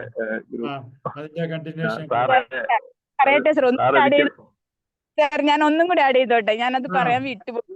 പോയതെല്ലാ സമയം ഇതുപോലെ കൊണ്ടെന്ന് പറഞ്ഞത്. എന്നെ ഇവിടെ ഈ പ്ലാറ്റ്ഫോമിലേക്ക് എത്തിച്ചതും സാറിനെ ഇൻട്രൊഡ്യൂസ് ചെയ്തതും സുരേഷ് ബാബു സാറാണ്. അപ്പൊ അതും കൂടെ ഒന്ന് പറയാൻ ഞാൻ ആഗ്രഹിക്കുന്നു. Okay sir. കഴിഞ്ഞ പ്രാവശ്യം സുരേഷ് സാറ് പറഞ്ഞായിരുന്നു. ഓക്കെ, പറഞ്ഞോളൂ സുരേഷ്. പറയൂ സാറേ. ഞാൻ സാറൊരിക്കല് മേരി തക്കലയുടെ ഒരു കാര്യത്തിന് മേരിയോട് തന്നെത്താനെ നിന്നോട് പറയുന്നത്, എടി മേരിയെ നീ എന്നതാ ചെയ്യുന്നതെന്ന് കണ്ട് സാർ ഒരു ടോണില് അത് ചോദിപ്പിക്കുന്നുണ്ടായിരുന്നു. നമ്മളോട് തന്നെ ഇങ്ങനെ ചോദിക്കുക, എടി മേരിയെ നിനക്ക് എന്നതാ തോന്നുന്നത്. ഞാൻ ശനിയാഴ്ചകളിൽ നാട്ടിൽ പോവും, ഞായറാഴ്ച വൈകിട്ട് തിരിച്ചു വരും. ഞായറാഴ്ച വീട്ടിലുണ്ട്. അപ്പൊ ഞാൻ അവിടെ ചെല്ലുമ്പോ എന്റെ ഭാര്യയ്ക്ക് എപ്പോഴും കംപ്ലൈന്റ് ആണ്, ചായ എടുത്തു വെച്ചാൽ മകൻ വന്ന് കുടിക്കുകയില്ല. എനിക്ക് ചായ എടുക്കുമ്പോൾ അവനും എടുക്കും, എന്നിട്ട് അവനെ അവിടെ കിടന്ന് വിളിക്കുക, അവൻ വരികയില്ല. അപ്പൊ ഞാൻ പറഞ്ഞു, ഞാൻ ഈ കുറെ കാലമായിട്ട് ഇപ്പൊ സാറിന്റെ ക്ലാസ് എടുക്കുന്നുണ്ട്, സാർ ഇങ്ങനെയാണ് പറയുന്നത്, എടി മേരിയെ അവൻ കുടിക്കുന്നില്ല, നിനക്കെന്നാ വിഷമം എന്ന് പറഞ്ഞിട്ട് ഞാൻ ചോദിച്ചു. അവളുടെ എന്റെ ഭാര്യയുടെ പേര് വിളിച്ചിട്ട് പറഞ്ഞു, എടി സോനിയെ നീ ചായ ഉണ്ടാക്കാനുള്ളത് ഉണ്ടാക്കിയില്ലേ, അവൻ വേണേ വന്ന് കുടിച്ചോളൂ, നീ എന്തിനാ കിടന്ന് വിഷമിക്കുന്നത് എന്ന് സബ്ജക്റ്റീവ് ആകണ്ട എന്ന് ഞാൻ ഇങ്ങനെ സാറിന്റെ ടോണിൽ പറഞ്ഞു. സാറെ വിശ്വസിക്കാൻ പറ്റിയല്ല, ഞാൻ ഇന്ന് വരെ എന്റെ ഭാര്യയെ പറഞ്ഞ ഒരു കാര്യവും മനസ്സിലാക്കാൻ എന്നെ കൊണ്ട് സാധിച്ചിട്ടില്ല. 37 വർഷമായി. പക്ഷെ അത് പറഞ്ഞപ്പം അത് എന്റെ വൈഫിന് മനസ്സിലായി. പിന്നെ ആ ചായയുടെ പ്രശ്നം വലിയ ആ ടോണി ഞാൻ പറഞ്ഞത്. ഞാനതിന്റെ 6:30 പ്ലാറ്റ്ഫോമിൽ അതൊരിക്കൽ ഞാൻ പറഞ്ഞിരുന്നു ഇങ്ങനെ. അത് എന്റെ വൈഫിനെ പെട്ടെന്ന് മനസ്സിലാക്കി. അത് എന്നാ നിർത്തിയത്, കഴിഞ്ഞ ദിവസം സാറ് പറഞ്ഞില്ലേ, ആദ്യമായിട്ട് ഒരാള് ജീവിതത്തിലെ സന്തോഷം വന്ന് ഒരിക്കൽ ഞാൻ ഭാര്യയുമായിട്ട് വാദിച്ച് ജയിച്ചു എന്ന് പറഞ്ഞ പോലെ എനിക്ക് ഒരിക്കല് എന്റെ ഭാര്യയെ പറഞ്ഞ് മനസ്സിലാക്കാൻ സാധിച്ചു ഒരു കാര്യം. അത് ഈ ക്ലാസ് കൊണ്ടാ. Thank you sir, thank you very much. ഞാനിപ്പം 2 മാസമായിട്ട് സാറിന്റെ കൂടെ സ്ഥിരമായിട്ട് എല്ലാ ക്ലാസ്സുകളും കയറുന്നുണ്ട്.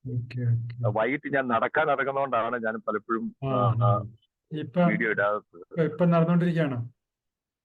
അത് ഞാൻ പുറത്ത് ഇനിയിപ്പം ഇത് വീഡിയോ ഓഫ് ചെയ്ത് കഴിഞ്ഞാൽ ഞാൻ നടന്നോളാം. ഓക്കെ ഓക്കെ കേട്ടുള്ളൂ. Okay, thank you very much. Thank you sir. എല്ലാവർക്കും എന്റെ നമസ്കാരം. നമസ്കാരം. ഇനി ആരെങ്കിലുമൊക്കെ പറ, ഇതുപോലെ പേഴ്സണൽ ആയിട്ടുള്ള കാര്യം പറയുമ്പോൾ മാത്രമേ നമുക്ക് കാര്യങ്ങൾ മനസ്സിലാവുള്ളൂ. ആ സൂരജ് പറയൂ മോനെ. സാർ നമസ്കാരം സാർ. ഉം. Good evening every one. So എൻ്റെ പേര് സൂരജ് എന്നാണ്. ഞാൻ ബേസിക്കലി ഞാൻ എൻ്റെ നേറ്റീവ് പാലക്കാടാണ്. Now settle in Bangalore. ഇപ്പം ഞാൻ എൻ്റെ പ്രൊഫഷൻ എന്ന് പറയാനാണെന്നുണ്ടെങ്കിൽ റെയിൽവേയിലാണ് വർക്ക് ചെയ്യണത് ആസ് എൻ എഞ്ചിനീയർ. അപ്പം ഞാൻ ഇതിലേക്ക് വരുന്നത് എങ്ങനെയാണെന്ന് വെച്ചാൽ ഞാൻ ആക്ച്വലി പ്യുവർലി ഒരു ടെക്നിക്കൽ ബാക്ക്ഗ്രൗണ്ട് ആയതുകൊണ്ട് തന്നെ എനിക്ക് ഈ ഒരു സൈക്കോളജി ഫീൽഡ് അല്ലെങ്കിൽ ഈ പറയുന്ന പോലെ തന്നെ ഈ ഒരു കുറെ കൂടെ ഒരു മനുഷ്യ മനസ്സിനെ മനസ്സിലാക്കുക അങ്ങനത്തെ ഉള്ള ഒരു സാധനത്തിൽ എനിക്ക് ഭയങ്കര ഒരു ക്യൂരിയോസിറ്റി ആയിരുന്നു. അതുകൊണ്ട് തന്നെ ഞാൻ സാറിന്റെ ഈ ഒരു പ്രോഗ്രാമിലേക്ക് ചേരുന്നത് ഒരു ക്യൂരിയോസിറ്റിയുടെ ഭാഗമായിട്ടാണ്. ഈ NLP എന്താണെന്ന് അറിയാനും അതേപോലെ തന്നെ അതിനെക്കുറിച്ച് കൂടുതലായിട്ട് ഡീറ്റെയിൽ ആയിട്ട് അറിയാനുള്ള എൻ്റെ ട്രസ്റ്റ് മീ ഇത് എന്താ പറയുക ഒരു ഇതിനെക്കുറിച്ച് ഒരു ബാക്ക്ഗ്രൗണ്ട് വേണ്ട. അതായത് സൈക്കോളജിനെ കുറിച്ചോ അല്ലെങ്കിൽ ഇതിനെ സംബന്ധിച്ചുള്ള ഒരു ബാക്ക്ഗ്രൗണ്ട് ഇല്ലാണ്ട് തന്നെ നമുക്ക് പ്യുവർലി നമുക്ക് ഇങ്ങനെ ഇരുന്ന് പോകും. സാറ് ഇപ്പം ക്ലാസ്സിൽ ആദ്യം തന്നെ പറയണ്ടായിരുന്നു, നമ്മൾ ഇത്രയും കാലം പഠിച്ചു അല്ലെങ്കിൽ ഇത്രയും കാലം നമ്മൾ അറിഞ്ഞ കാര്യങ്ങൾ അതൊക്കെ വിടുക. പ്യുവർലി നമ്മൾ എന്താണ് സാർ പറയുന്നത് ജസ്റ്റ് ഒന്ന് ഒബ്സർവ് ചെയ്യുക. നമ്മളെപ്പോഴും നമ്മൾ എന്തെങ്കിലും ക്ലാസ് കേൾക്കുമ്പോൾ അല്ലെങ്കിൽ ഇപ്പൊ ക്ലാസ്സിലിരിക്കുകയാണെന്നുണ്ടെങ്കിൽ നമ്മൾ നമ്മുടെ തോട്ട് പ്രോസസ്സിലേക്ക് പോകും. അങ്ങനെ ഒന്നും വേണ്ട, ജസ്റ്റ് ഒബ്സർവ്. ജസ്റ്റ് ഒന്ന് ഒബ്സർവ് ചെയ്യുക. നമ്മുടെ 5 സെൻസറി ഓർഗൻസ് വെച്ച് ഒബ്സർവ് ചെയ്യുക. അതിൽ തന്നെ നമ്മൾ അങ്ങനെ ഇരുന്ന് പോകും, മുഴുകി പോകും. സോ അതാണ് എനിക്ക് സാറുടെ എന്ന് വെച്ചാൽ നമ്മളത് എനിക്കത് എക്സ്പ്ലെയിൻ ചെയ്ത് തരാൻ പറ്റില്ല. അത്രയും ഒരു പ്രോസസ്സായിരുന്നു ആ ഒരു സാധനം. And trust me, it was very beautiful session. And ഞാൻ കഴിഞ്ഞ ഒരാഴ്ച മുന്നെയാണ് സാർ ആ ഒരു ക്ലാസ്സിൽ ഞാൻ 3rd ഡേ തന്നെ ഞാൻ ഉറപ്പിച്ചു, അതായത് ഇതിന്റെ അഡ്വാൻസ് ഞാൻ ചെയ്യണമെന്നുണ്ട്. ഞാൻ സാറിന്റെ അടുത്ത് പറഞ്ഞായിരുന്നു I just want to continue that course. So അത്രയും ഒരു ഇമ്പാക്ട്ഫുൾ ആണ് എൻ്റെ ഒരു ജീവിതത്തിൽ ഉണ്ടായത്. അത് മാത്രമല്ല എൻ്റെ ഈ പ്രൊഫഷനിലാണെങ്കിലും അല്ലെങ്കിൽ പറയുന്ന പോലെ തന്നെ ഞാൻ ഫാമിലി ലൈഫിൽ പെരുമാറുന്നതാണെങ്കിലും. സാർ ഇന്നിപ്പോ വൈഫ് പറയുണ്ടായിരുന്നു, എടാ നീ ഇങ്ങനെയല്ലോ സാധാരണ റിയാക്ട് ചെയ്യാറെന്ന്. അതായത് ഞാന് എന്തെങ്കിലും കാര്യങ്ങളിലൊക്കെ നമ്മൾ ചിലപ്പം ഒരു ഡിഫറൻസ് ഓഫ് ഒപ്പീനിയൻ വരുന്ന ആ സമയത്ത് ഞാൻ പെട്ടെന്ന് റിയാക്ട് ചെയ്യും. എന്തിനാ നീ ഇങ്ങനെ ചിന്തിക്കണം, അല്ലെങ്കിൽ എന്തിനാ? അപ്പം ഞാൻ ചിന്തിച്ചെന്ന് വെച്ചാൽ ഓക്കെ, അല്ല അവൾ അങ്ങനെ ചിന്തിക്കുന്നുണ്ട്, let her be like that എന്നുള്ളൊരു സാധനം വന്നു. അപ്പൊ ഞാൻ ഒന്നിനും റിയാക്ട് ചെയ്യുന്നില്ല, ഇമോഷണൽ ആവുന്നില്ല, ഓക്കെ അങ്ങനെ പോകുന്നുണ്ട്. സോ നമ്മൾ നമ്മുടെ മൈൻഡിൽ ആദ്യം നമ്മൾ ചേഞ്ച് കൊണ്ടുവരാണെന്നുണ്ടെങ്കിൽ നമ്മൾ ആരെയും ചേഞ്ച് ചെയ്യാനോ അല്ലെങ്കിൽ നമ്മൾ ആരെയും നന്നാക്കാനോ പോകണ്ട. അവര് നമ്മളിൽ നിന്ന് ഇൻഫ്ലുവൻസ് ആവും. എല്ലാവർക്കും മനസ്സിലാവുന്നുണ്ട് വിചാരിച്ചു. നമ്മളൊരു പറയുന്ന പോലെ ഒരു റോൾ മോഡലായിട്ട് നമ്മൾ നിൽക്കുകയാണെന്നുണ്ടെങ്കിൽ ബാക്കി നമ്മളിലുള്ള സറൗണ്ടിങ്സ് നമ്മളെ കണ്ടുപഠിക്കുകയാണെന്നുണ്ടെങ്കിൽ അവരും മാറാനായിട്ട് ശ്രമിക്കും. സോ അതൊരു ബ്യൂട്ടിഫുൾ ആയിട്ടുള്ള പ്രൊസസ്സാണ്. നമ്മൾ ആരെയും നന്നാക്കാനൊന്നും പോകണ്ട, അവർ നന്നാവും ആരെയും ബാക്കിയുള്ളവരെ കണ്ടിട്ട്. സോ അതൊരു നല്ലൊരു എന്താ പറയുക, എനിക്കൊരു തോട്ട് പ്രൊവോക്കിംഗ് ഒരു ഇതായിട്ട് തോന്നി. ആൻഡ് വരുമ്പോ തന്നെ ഞാൻ ഇതിനൊരു ക്യൂരിയോസിറ്റിയുടെ ഭാഗമായിട്ടാണ് ഞാൻ കണ്ടത്. ഞാൻ തെറാപ്പികളെ കുറിച്ച് ഞാൻ കേട്ടിട്ടേ ഉള്ളൂ. ആൻഡ് എൻ്റെ ഒരു പഴയ കുറെ പറഞ്ഞ പോലെ ഒരു ഹീലിംഗ് വേണ്ട ഒരു സാധനങ്ങളൊക്കെ സാർ ഒരു തെറാപ്പിയിലൂടെ എനിക്ക് കുറെയൊക്കെ പറഞ്ഞ പോലെ തന്നെ മാറ്റം കൊണ്ടുവരാനായിട്ട് സാർക്ക് സാധിച്ചിട്ടുണ്ട്. ആൻഡ് അത് എനിക്ക് കീപ്പ് ഓൺ, ഞാനത് പറഞ്ഞ പോലെ പ്രാക്ടീസ് ചെയ്യുകയാണെന്നുണ്ടെങ്കിൽ ഐ ക്യാൻ, എനിക്ക് ഈ ഒരു കംപ്ലീറ്റ്ലി ഒരു റിക്കവർ എനിക്ക് കിട്ടുന്ന ഞാൻ വിശ്വസിക്കുന്നു. I believe it. So that's it. And ഈ ഒരു നെഗറ്റീവ് ഇന്നത്തെ ടോപ്പിക്കിനെ കുറിച്ച് പറയാനാണെന്നുണ്ടെങ്കിൽ ഐ തിങ്ക്, അതായത് ഒരു എന്താ പറയുക, നമ്മളിപ്പം ചിന്തിക്കുക അല്ലെങ്കിൽ നമ്മളെന്ന് പറയുന്ന വ്യക്തി ഉണ്ടാവുന്നത് ഈ ഒരു 5 സെൻസറി ഓർഗൻസിലൂടെ നമ്മൾ പഠിച്ച കാര്യങ്ങൾ അല്ലെങ്കിൽ നമ്മൾ ലേൺ ചെയ്തെടുത്ത കാര്യങ്ങളാണ്. അപ്പൊ ഈ ഒരു പ്രോസസ്സിൽ തന്നെ ഒത്തിരി ഫിൽറ്റേഴ്സും അതേപോലെ തന്നെ കുറെ ബിലീഫ് സിസ്റ്റം, ഇങ്ങനെ ഈ പറയുന്ന മെറ്റ ഈ പറയുന്ന കുറച്ച് സാധനങ്ങൾ ഉണ്ട്. അപ്പം അതിലൂടെ നമ്മൾ പോയിട്ടാണ് നമ്മളൊരു സോഷ്യൽ അൺകോൺഷ്യസിന്റെ ഭാഗമായിട്ട് നമ്മൾ കുറെ സാധനങ്ങൾ ഡെവലപ്പായിട്ട് വരുന്നത്. സോ നമ്മൾ ഇത്രയും കാലം ലേൺ ചെയ്ത കാര്യങ്ങൾ ചിലത് നെഗറ്റീവ് ഉണ്ടാവും, ചിലത് പോസിറ്റീവ് ആയിരിക്കും. അപ്പൊ ആ ഒരു നെഗറ്റീവ് സാധനങ്ങൾ നമുക്ക് ഈ ഒരു പ്രോസസ്സിലൂടെ നമുക്ക് മാറ്റാനായിട്ട് സാധിക്കും എന്നാണ് എനിക്ക് മനസ്സിലായത് ഈ ഒരു NLPയിലൂടെ. ആൻഡ് ഇനിയിപ്പോ മുന്നോട്ട് ഈ ഒരു NLP പ്രോഗ്രാമിങ്ങിലൂടെ നമ്മൾ പോവാണെന്നുണ്ടെങ്കിൽ ഡെഫിനറ്റ്ലി നമ്മളിപ്പം എന്താണ് ശരിക്കും വേണ്ടത്, അല്ലെങ്കിൽ പറഞ്ഞ പോലെ എങ്ങനെ ജീവിക്കണം. നേരത്തെ എൻ്റെ ഏതൊരു സാർ പറയുണ്ടായിരുന്നു, നമ്മളുടെ ലൈഫ് തന്നെ എന്താണ് NLP എന്നുള്ള സാധനമായിട്ട് റിലേറ്റ് ചെയ്യാൻ പറ്റും. സോ അപ്പൊ ഇനിയിപ്പോ നമുക്ക് ആ NLP മനസ്സിലാവുകയാണെന്നുണ്ടെങ്കിൽ വാട്ട് ടു തിങ്ക്, അല്ലെങ്കിൽ പറഞ്ഞ പോലെ എങ്ങനെയാണ് ആ ഒരു ഫിൽറ്റർ വെക്കേണ്ടത് എന്നുള്ളതിനെ കുറിച്ച് നമുക്ക് പൂർണ്ണമായിട്ടുള്ള ബോധ്യം ഉണ്ടാവും. So definitely very useful and wonderful session ആയിരുന്നു. ആൻഡ് ഞാൻ എല്ലാവരോടും പറയുന്നു, ഇഫ് യു വാണ്ട് എന്തല്ല ഒരു ജീവിതത്തിൽ എന്തെങ്കിലും കാര്യങ്ങളിലൊക്കെ നമുക്കൊരു അച്ചീവ് ചെയ്യണം, അല്ലെങ്കിൽ നമ്മൾ കുറെ കൂടി ഒരു നല്ല മനുഷ്യനാവണം എന്നുണ്ടെന്നുണ്ടെങ്കിൽ definitely go for it guys. Thank you sir. Okay, thank you Sooraj. ഇനി ആരാണ്? ശോഭ എന്ന പറഞ്ഞ ആളുണ്ട്, ശൈലജയുണ്ട്, ശ്രീകുമാരിയുണ്ട്, ജാനകിദാസ് ഉണ്ട്. പറഞ്ഞോളൂ.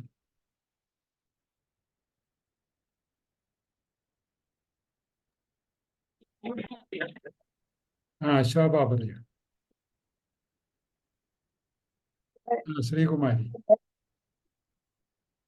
സാർ, ഞാൻ ഇവിടെ തിരക്കായതുകൊണ്ടാണ് ഞാൻ കഴിയുന്നത് വീഡിയോ ഓൺ ചെയ്യാതിരുന്നത്. കൊച്ചുമക്കളൊക്കെ ഉള്ളതുകൊണ്ട്. അപ്പോൾ ശരിക്കും പറഞ്ഞാൽ സാറിന്റെ ക്ലാസ് ശരിക്കും നമ്മുടെ ഉള്ളിലേക്ക് അങ്ങ് ഇറങ്ങി അത്രമാത്രം സ്വാധീനിച്ചു. സുരേഷ് ബാബു സാറാണ് ശരിക്കും പറഞ്ഞാൽ. സാർ NLPയുടെ ക്ലാസ് വെബിനാർ എടുത്തിരുന്നു. അപ്പൊ സാറിന്റെ ക്ലാസ്സിൽ കൂടെ എനിക്ക് NLPയുടെ ഒരു താല്പര്യം തോന്നിയത്. അപ്പൊ അതിനുശേഷം എനിക്ക് സാർ തന്നെയാണ് പറഞ്ഞത്. സാർ എപ്പം പറഞ്ഞാലും ക്ലാസ് എടുക്കുന്നതിന് മുമ്പ് പറയും എനിക്ക് മാർഗനിർദ്ദേശം തന്നത് ഡോക്ടർ തോമസ് സാറാണ്, പിന്നെ സിസ്റ്റർ ആൻസി മരിയ, സിസ്റ്ററിന്റെ പേരും ഒക്കെ ഇങ്ങനെ പറയും. അപ്പൊ സാറിന്റെ പേര് പറഞ്ഞപ്പോ ഈ സാറ് തന്നെയാണ് ക്ലാസ് എടുക്കുന്നത്. അപ്പൊ എനിക്ക് ഒന്നുകൂടെ താല്പര്യം തോന്നി.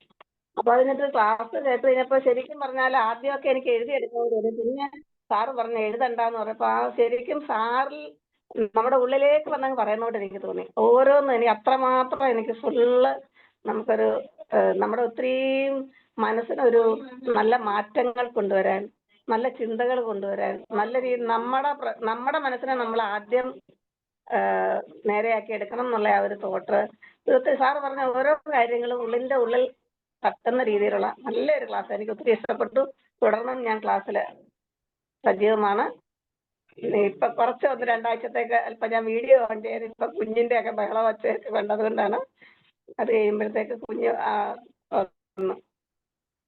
സിറ്റുവേഷൻ ഒക്കെ ഒന്ന് മാറി കഴിയുമ്പോൾ ഓക്കെ സാർ. വളരെ സൂപ്പർ. സാറിനെ കാണാൻ പറ്റിയതും ക്ലാസ്സിൽ അറ്റൻഡ് ചെയ്യാൻ പറ്റിയതും സുരേഷ് ബാബു സാറിനും പ്രത്യേക അഭിനന്ദനങ്ങൾ. Thank you sir. Thank you. Shobha ഇടയ്ക്കൊന്ന് തുറന്നായിരുന്നില്ല. പറഞ്ഞോളൂ. ഒന്നുമില്ല സാർ, എനിക്ക് ഈ വിഷയത്തെക്കുറിച്ച് എനിക്ക് കുറച്ചും കൂടെ ആഴമായിട്ടൊന്ന് മനസ്സിലാക്കാൻ വേണ്ടിയാണ് ഞാൻ സാറിന്റെ ക്ലാസ് അറ്റൻഡ് ചെയ്യുന്നത്. പിന്നെ ഓരോരുത്തരുടെ റിവ്യൂസ് കേൾക്കുമ്പം എനിക്ക് ഭയങ്കര താല്പര്യം വരുവാണ്. അപ്പോൾ sir, I'm listening, I really want to get involve in it. അപ്പോൾ ഞാൻ കുറച്ചും കൂടെ മനസ്സിൽ എപ്പോഴും നമ്മൾ ഡൗട്ട്ഫുൾ ആവുമല്ലോ, എല്ലാ കാര്യം ഇതൊക്കെ ശരിയാവുമോ എന്നുള്ളത്. അപ്പോൾ ഇന്നത്തെ ആ ടൈറ്റിലാണ് എനിക്ക് ഏറ്റവും ക്യാച്ചിങ് ആയിട്ട് തോന്നിയത്. അപ്പോൾ ഒത്തിരി നെഗറ്റീവ് ചിന്തകൾ എപ്പോഴും വരാറുണ്ട്. അപ്പോൾ ഞാൻ സാറ് പറയുന്നത് ഇങ്ങനെ കേൾക്കാനായിട്ടിരിക്കുകയാണ്.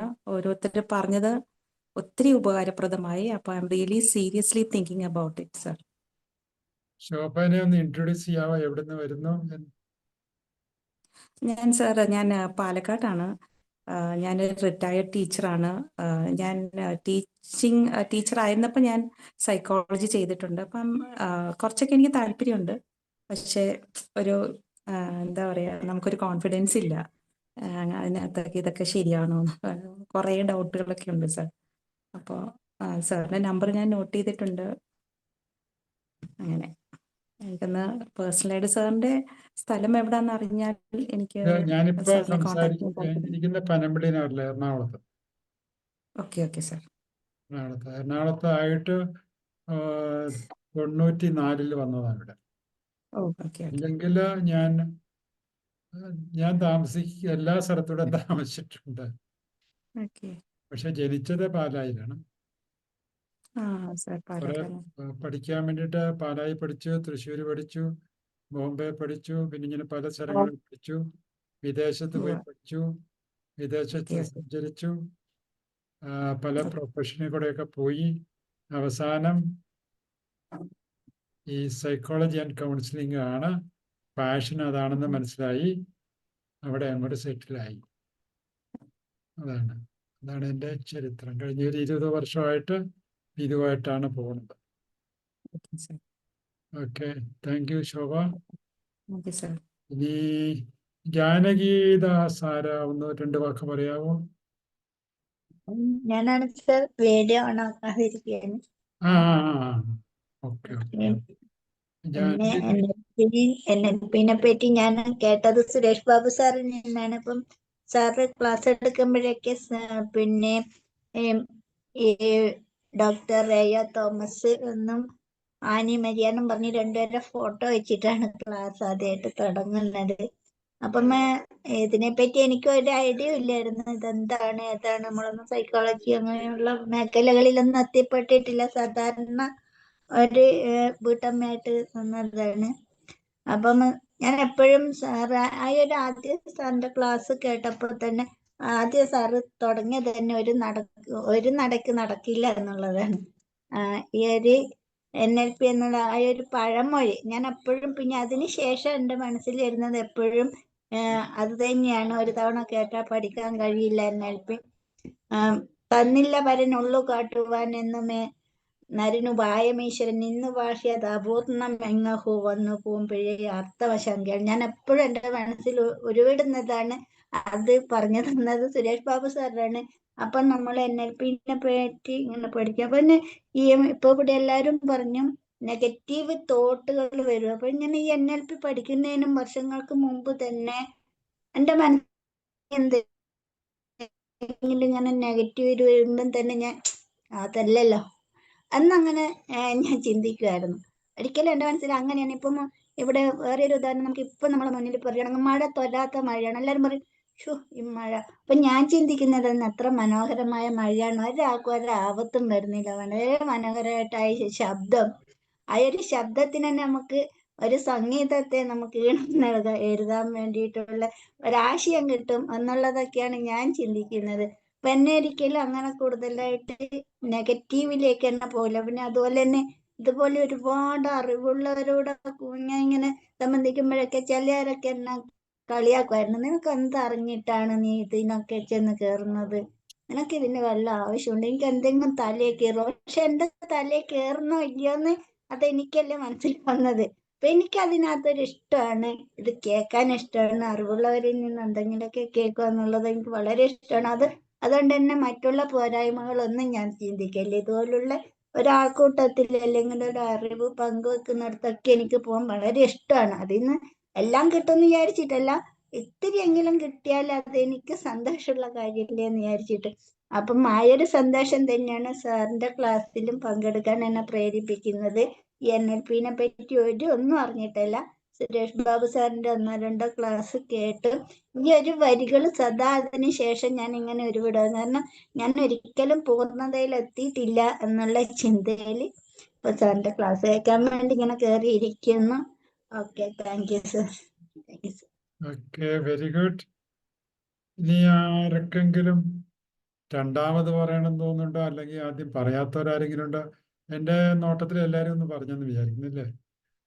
പക്ഷെ ഇതിനകത്ത് വന്നൊരു 3-4 പേരൊക്കെ നെറ്റിന്റെ തകരാറ് കൊണ്ടാണെന്ന് അറിയത്തില്ല, ഇപ്പൊ കാണുന്നില്ല. എന്തെങ്കിലും ആട്ടെ. അപ്പോൾ ഇവിടെ ഇപ്പൊ സംഭവിച്ചത് എന്നാന്ന് വെച്ച് കഴിഞ്ഞാല് എല്ലാവരും മനസ്സ് തുറന്ന് സംസാരിച്ചു. എന്തിനെ പറ്റിയാ സംസാരിച്ച്? അവരുടെ മനസ്സിലുള്ള കാര്യങ്ങളാണ് അവർ സംസാരിച്ചത്. ഇത്രയേ ഉള്ളൂ മനഃശാസ്ത്രം എന്ന് പറയുന്നത്. എല്ലാ വ്യക്തികളും മനസ്സിനെ പറ്റി എഴുതിയിട്ടുണ്ടെങ്കിൽ അവരുടെ മനസ്സിന്റെ ശാസ്ത്രമാണ് അവരെഴുതുന്നത്. ഒരാളിപ്പോ നെഗറ്റീവാന്ന് പറഞ്ഞാൽ അവരെന്താ ഉദ്ദേശിക്കുന്നത് നമുക്കറിയത്തില്ല. പോസിറ്റീവാന്ന് പറഞ്ഞാൽ അയാൾ എന്തോ ഒന്ന് പോസിറ്റീവായിട്ടെന്നാ നല്ലത്. നമ്മളെപ്പോഴും ഈ നല്ലത് ചീത്ത എന്നുള്ള വാക്ക് ഉപയോഗിക്കുള്ളൂല്ലോ. നല്ല പൂവെന്ന് പറയുമ്പോഴേ അതിൻ്റെ മനസ്സിൽ വന്നു ചീത്തപ്പൂവ്. ഇപ്പൊ ചീത്തപ്പൂവിനെ ആരാ ഉണ്ടാക്കിയത്? ഞാൻ. അത് പൂവെന്ന് പറഞ്ഞാൽ പോരെ? ഇല്ലേ? എന്തിനാ അതിന് നല്ലത് എന്നുള്ള ഒരു പ്രൊനൗൺ അല്ലല്ലോ, ഒരു അഡ്ജക്റ്റീവ് വെച്ച് കൂട്ടാൻ പോയത്? ഈ നല്ലതെന്നുള്ളൊരു വാക്ക് നിങ്ങളുടെ മനസ്സിൽ വിഷ്വലൈസ് ചെയ്യാൻ പറ്റും. ചീത്ത എന്നുള്ളത് എങ്ങനെയാണ് വിഷ്വലൈസ് ചെയ്യുന്നത്? ഇപ്പൊ ഞാൻ ചീത്ത എന്ന് പറയുന്നത് ഒന്നാമത്തെ കാര്യം എനിക്കത് വിഷ്വലൈസ് ചെയ്യാൻ പറ്റത്തില്ല. ചീത്ത എന്ന് പറഞ്ഞൊരു സാധനം ഇല്ല. എനിക്ക് മോശമായിട്ട്, മോശം എന്നുള്ള വാക്കുമില്ല. എൻ്റെ മനസ്സിൽ വേദന ജനിപ്പിക്കുന്ന എന്തെങ്കിലും ഉണ്ടെങ്കിൽ അതിന് ഞാനങ്ങ് ചീത്ത എന്ന് പേരിട്ടു. എൻ്റെ മനസ്സിൽ വേദന ജനിപ്പിക്കുന്നത് വേറൊരാൾക്ക് സന്തോഷം ജനിപ്പിക്കുന്നതായിരിക്കും. അപ്പൊ അബ്സൊല്യൂട്ടായിട്ട് പറയുകയാണെങ്കിൽ എന്താ ചീത്ത, എന്താ നല്ലത്? ഇതുപോലെ ചിന്ത. പക്ഷെ പൊതുവെ അംഗീകരിച്ചിരിക്കുന്ന ചില കാര്യങ്ങളൊക്കെ ഉണ്ട്. ചീത്ത, നല്ലത്, അത് വെച്ചിട്ട് എന്ന് പറഞ്ഞാൽ സമൂഹം, വ്യക്തികള് അതിനങ്ങ് പേരിട്ട് നല്ലത്, ചീത്ത. ജനിച്ചു വീഴുന്ന ഒരു കുട്ടിക്ക് സംസാരിക്കാനുള്ള കഴിവുണ്ടെന്ന് കുട്ടിക്ക്. ആ കുട്ടിയുടെ മുമ്പിലായി നല്ലതുമില്ല, ചീത്തയില്ല, ഒന്നുമില്ല. പിന്നെ എന്നതാ ഉള്ളത്? അതുണ്ട്. What is there, it is there. അതാണ് എൻ്റെ ആൻസർ. അതുകൊണ്ടാണ് കുട്ടികൾ പാമ്പിനെ കൈകൊണ്ടെടുക്കും, പഴുതാര എടുത്ത് വായിലോട്ട് വെക്കും. കഴിഞ്ഞ ദിവസം സഞ്ചാരത്തിലൊരു വീഡിയോ കണ്ടു. അവരെ പടം കാണിച്ചിരിക്കുക ഏതോ ഒരു സ്ഥലത്ത്, നമ്മളിപ്പോൾ സ്ഥലമൊന്നും പ്രത്യേകം പറയുന്നില്ല, പല സ്ഥലങ്ങളുണ്ട്. അവിടെ തേളിനെ വറുത്ത് വെച്ചിട്ടുണ്ട്, പാമ്പിനെ വറുത്ത് വെച്ചിട്ടുണ്ട്, പുഴുവിനെ വറുത്ത് വെച്ചിട്ടുണ്ട്. ഏതാ നല്ലത് എന്ന് പറഞ്ഞാൽ പ്രപഞ്ചത്തിലുള്ള സംഗതികളെല്ലാം എല്ലാവർക്കും അങ്ങോട്ടും ഇങ്ങോട്ടും ഉപയോഗപ്രദമാണ്. ഞാനത് ശീലിച്ചിട്ടില്ലാത്തത് കൊണ്ട് ഞാനതിന് ചീത്താന്ന് പേരിട്ടിരിക്കുന്നു. ശീലിച്ചു കഴിഞ്ഞാൽ അത് ചില പാട്ടുകളൊക്കെ ഇപ്പം സിനിമയിൽ ഇറങ്ങിക്കഴിയുമ്പോഴല്ലോ ആദ്യം കേൾക്കുമ്പോൾ ഇതെന്തൊരു പാട്ടാണ്, എനിക്കൊരു സുഖം തോന്നില്ല. പക്ഷെ കേട്ട് കേട്ട് പിന്നെ എല്ലാവരും കേൾക്കാൻ തുടങ്ങുമ്പോഴത്തേക്കും ഭയങ്കര ബ്യൂട്ടിഫുൾ പാട്ടാണ്. പിന്നെ നമ്മുടെ മനസ്സിൽ നിന്ന് ഇത് പോകത്തില്ല. അപ്പം ഇത് എവിടെയാ പ്രശ്നം കിടക്കുന്നത്? പ്രശ്നം മനസ്സിലാണ് കിടക്കുന്നത്.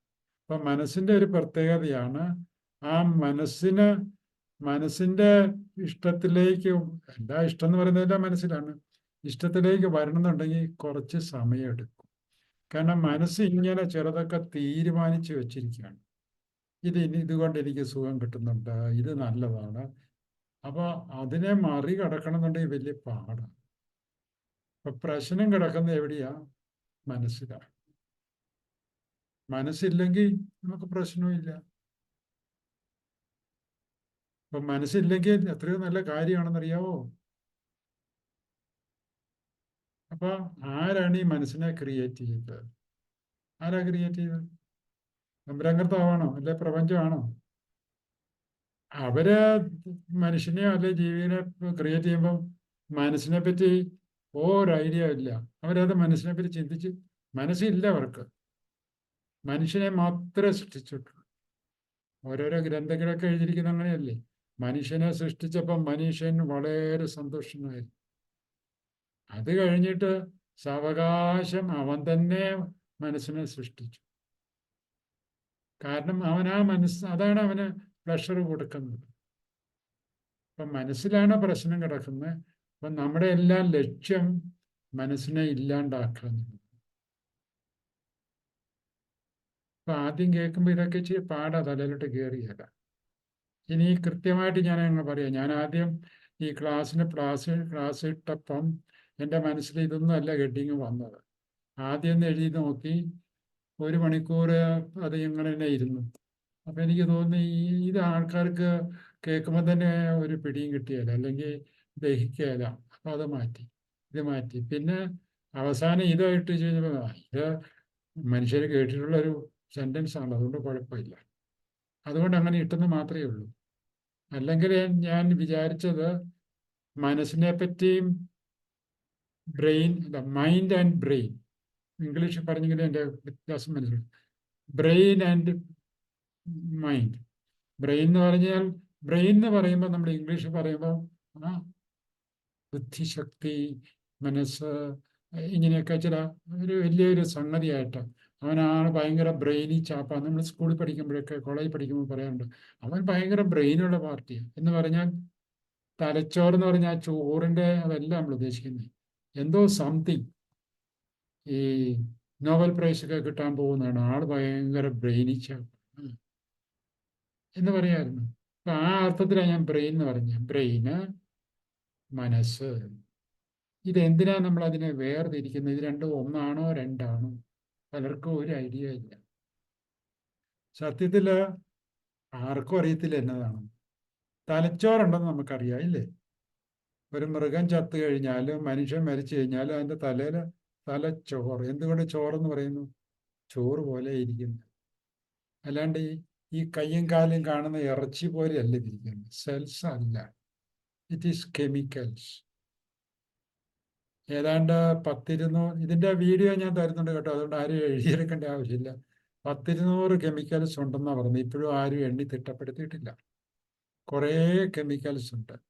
നമ്മുടെ സെൽസ് നശിച്ചു പോകുന്ന പോലെ തന്നെ ഇതും നശിച്ചു പോകും. ഏതാണ്ട് എനിക്ക് തോന്നുന്നത് 10-200 ദിവസമൊക്കെ ലൈഫ് ഉള്ളെന്നാണ് എനിക്ക് തോന്നുന്നത്. ശരീരത്തിലെ സെൽസിനും ഇതിനത്ര ഉണ്ടെന്ന് എനിക്കറിയത്തില്ല. എന്ന് പറഞ്ഞാൽ ഇതിനൊന്നും അത്ര ഒരു കൃത്യതയില്ല.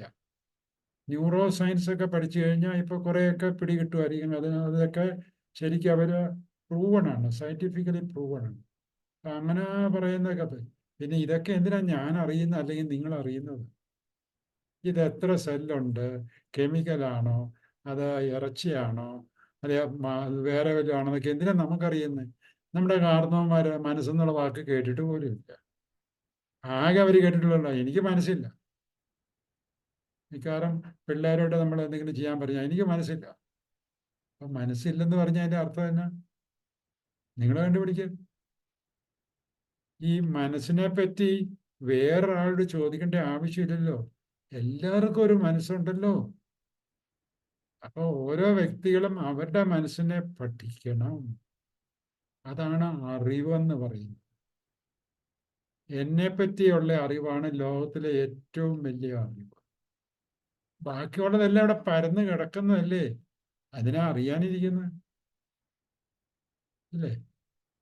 ക്ലൈമറ്റ് എന്താണെന്ന് നമുക്കറിയാം, സസ്യങ്ങൾ എന്താണെന്നറിയാം, മൃഗങ്ങൾ എന്താണെന്നറിയാം, പക്ഷികൾ എന്താണെന്നറിയാം. പക്ഷെ എനിക്ക് എൻ്റെ മനസ്സിനെ പറ്റി മനസ്സുണ്ടെങ്കിൽ അതിനെപ്പറ്റി ആർക്കും അറിയത്തില്ല. അതിനെപ്പറ്റി ഓരോരുത്തരും നിർവചിക്കുമ്പോൾ ഓരോ സിനിമായ്ക്കരോട് കേട്ടിട്ടില്ല, നിനക്കറിയാവോ ഞാൻ ആരാണ് എന്ന് പറഞ്ഞാൽ ഞാനെന്ന് പറയുന്നത് എൻ്റെ മനസ്സാരാന്നുള്ളതാണ്. നിന്നെ ഞാൻ കണ്ണുരുട്ടി പേടിപ്പിക്കും, കണ്ണിൽ കൂടെ ഞാൻ നിന്നെ കൊന്നു കളയും. ഇങ്ങനെയൊക്കെയാണ് ഓരോരുത്തർ വിചാരിച്ചുകൊണ്ടിരിക്കുന്നത്. എന്ന് പിന്നെ പറയും mind is very powerful. Mind ഉപയോഗിച്ചിട്ട് ഇല്ലേ മനസ്സിനെ പറ്റി എന്തെല്ലാം ആൾക്കാർ പറയുന്നതാണ്. അപ്പൊ എന്നതാ ഈ മൈൻഡ് എന്ന് പറയുന്നത്? ഒന്ന് ആലോചിക്കണമെങ്കിൽ മൈൻഡ് വേണമല്ലോ. ഇതാണ് നമ്മുടെ ഈ പട്ടി വാല് കടിക്കുന്ന പോലെയാ. ഈ കടിക്കാൻ ചെല്ലുന്തോറും കറങ്ങി പോകും. അപ്പൊ മനസ്സിന്റെ പുറകെ പോകുന്തോറും മനസ്സ് നമ്മളെ ഇങ്ങനെ കൊണ്ടു നടക്കും. അപ്പൊ സത്യത്തിൽ പറയുകയാണെങ്കിൽ മനസ്സില്ലെന്ന് അങ്ങ് വിചാരിക്കുന്നതാണ് ഏറ്റവും എളുപ്പം. കാരണം ബ്രെയിൻ മാത്രമേ ഉള്ളെന്ന് അങ്ങ് വിചാരിക്കുക. ഞാൻ തലച്ചോറ് നമ്മുടെ ശരീരത്തിന്റെ എല്ലാ പ്രവർത്തനങ്ങളും നിയന്ത്രിക്കുന്നത്, പ്രവർത്തനങ്ങൾ മുന്നോട്ട് കൊണ്ടു നടക്കുന്ന ബ്രെയിനാണ്. ആ ബ്രെയിനിന്റെ പ്രവർത്തനത്തിൽ ഒടക്കിടുന്നത് ആരാ? നമ്മുടെ മൈൻഡാണ്. ബ്രെയിനെ മര്യാദയ്ക്ക് ബ്രെയിനിന്റെ ഉടമസ്ഥനാണല്ലോ ഞാൻ. എനിക്കൊരു ശരീരമുണ്ട്. ഈ ശരീരത്തിനെ പ്രവർത്തിപ്പിക്കാൻ വേണ്ടിയിട്ടാണ് ഞാൻ എൻ്റെ ബ്രെയിനെ ഏൽപ്പിച്ചിരിക്കുന്നത്. പക്ഷെ ബ്രെയിൻ പ്രവർത്തിക്കാൻ മനസ്സ് സമ്മതിക്കില്ല. നിങ്ങൾ സിനിമ കണ്ടുകൊണ്ടിരിക്കുമ്പോൾ ബ്രെയിൻ നോട്ട് ചെയ്തു നിങ്ങളെ ഭക്ഷണം കഴിച്ചിട്ട് 3.5-4 മണിക്കൂറായി. You are running short of calorie.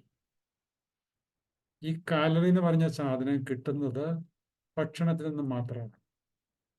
അതുകൊണ്ട് ബ്രെയിൻ നിന്നോട് പറയുന്നു, എടാ എനിക്കിപ്പോ കാലറി നിന്റെ ശരീരത്തിലില്ല. കാലറി കിട്ടേണ്ടത് ഫുഡിൽ നിന്നാണ്. നീ ഏറ്റുപോയി ഭക്ഷണം കഴിക്കാൻ പറയും. നേരെ മനസ്സ് പറയും പിന്നെ ഇതിപ്പോൾ കഴിച്ചില്ലെങ്കിലും കുഴപ്പമൊന്നുമില്ല, ഈ സിനിമ തീർന്നിട്ട് കഴിച്ചാൽ മതി. ആരാ ഉടക്കിയത്? മൈൻഡ്. ബ്രെയിൻ മര്യാദയ്ക്ക് ശരീരത്തിലെ കാര്യങ്ങൾ അന്വേഷിച്ചുകൊണ്ടിരുന്നതാണ്. ശരീരത്തിന് ക്ഷീണം വന്നു, അപ്പം മനസ്സിലായി ഭക്ഷണം കഴിക്കേണ്ട നേരമായി. ഉടനെ ബ്രെയിൻ എന്ത് ചോദിച്ചാൽ ഒരു കെമിക്കൽ വയറ്റിലേക്ക് പമ്പ് ചെയ്തു. അപ്പോൾ അകത്തൊരു ബേണിങ് സെൻസേഷൻ ഉണ്ട്. അതിനാണ് നമ്മൾ വിശപ്പെന്ന് പറയുന്നത്. അപ്പോഴേ it's a signal given by our brain that you should go and have your food. മനസ്സ് പറഞ്ഞ് പോടാപ്പില്ലേ, ഞാൻ ഈ സിനിമ കഴിഞ്ഞിട്ടേ ഉള്ളൂ. ബ്രെയിന് വേറെ 100,000 പണിയുണ്ട്. ബ്രെയിൻ പറഞ്ഞ പണി നിർത്തി അവൻ്റെ വഴിക്ക് പോയി. സിനിമയൊക്കെ കഴിഞ്ഞു കഴിഞ്ഞപ്പോഴത്തേക്കും മുമ്പേ അമ്മ വന്ന് വിളിച്ചായിരുന്നു ചോറുണ്ണാൻ വേണ്ടിയിട്ട്, പക്ഷെ ഇപ്പം അങ്ങോട്ട് വിശപ്പില്ല. വിശക്കണമെന്നുണ്ടെങ്കിൽ ബ്രെയിൻ വേണ്ടേ?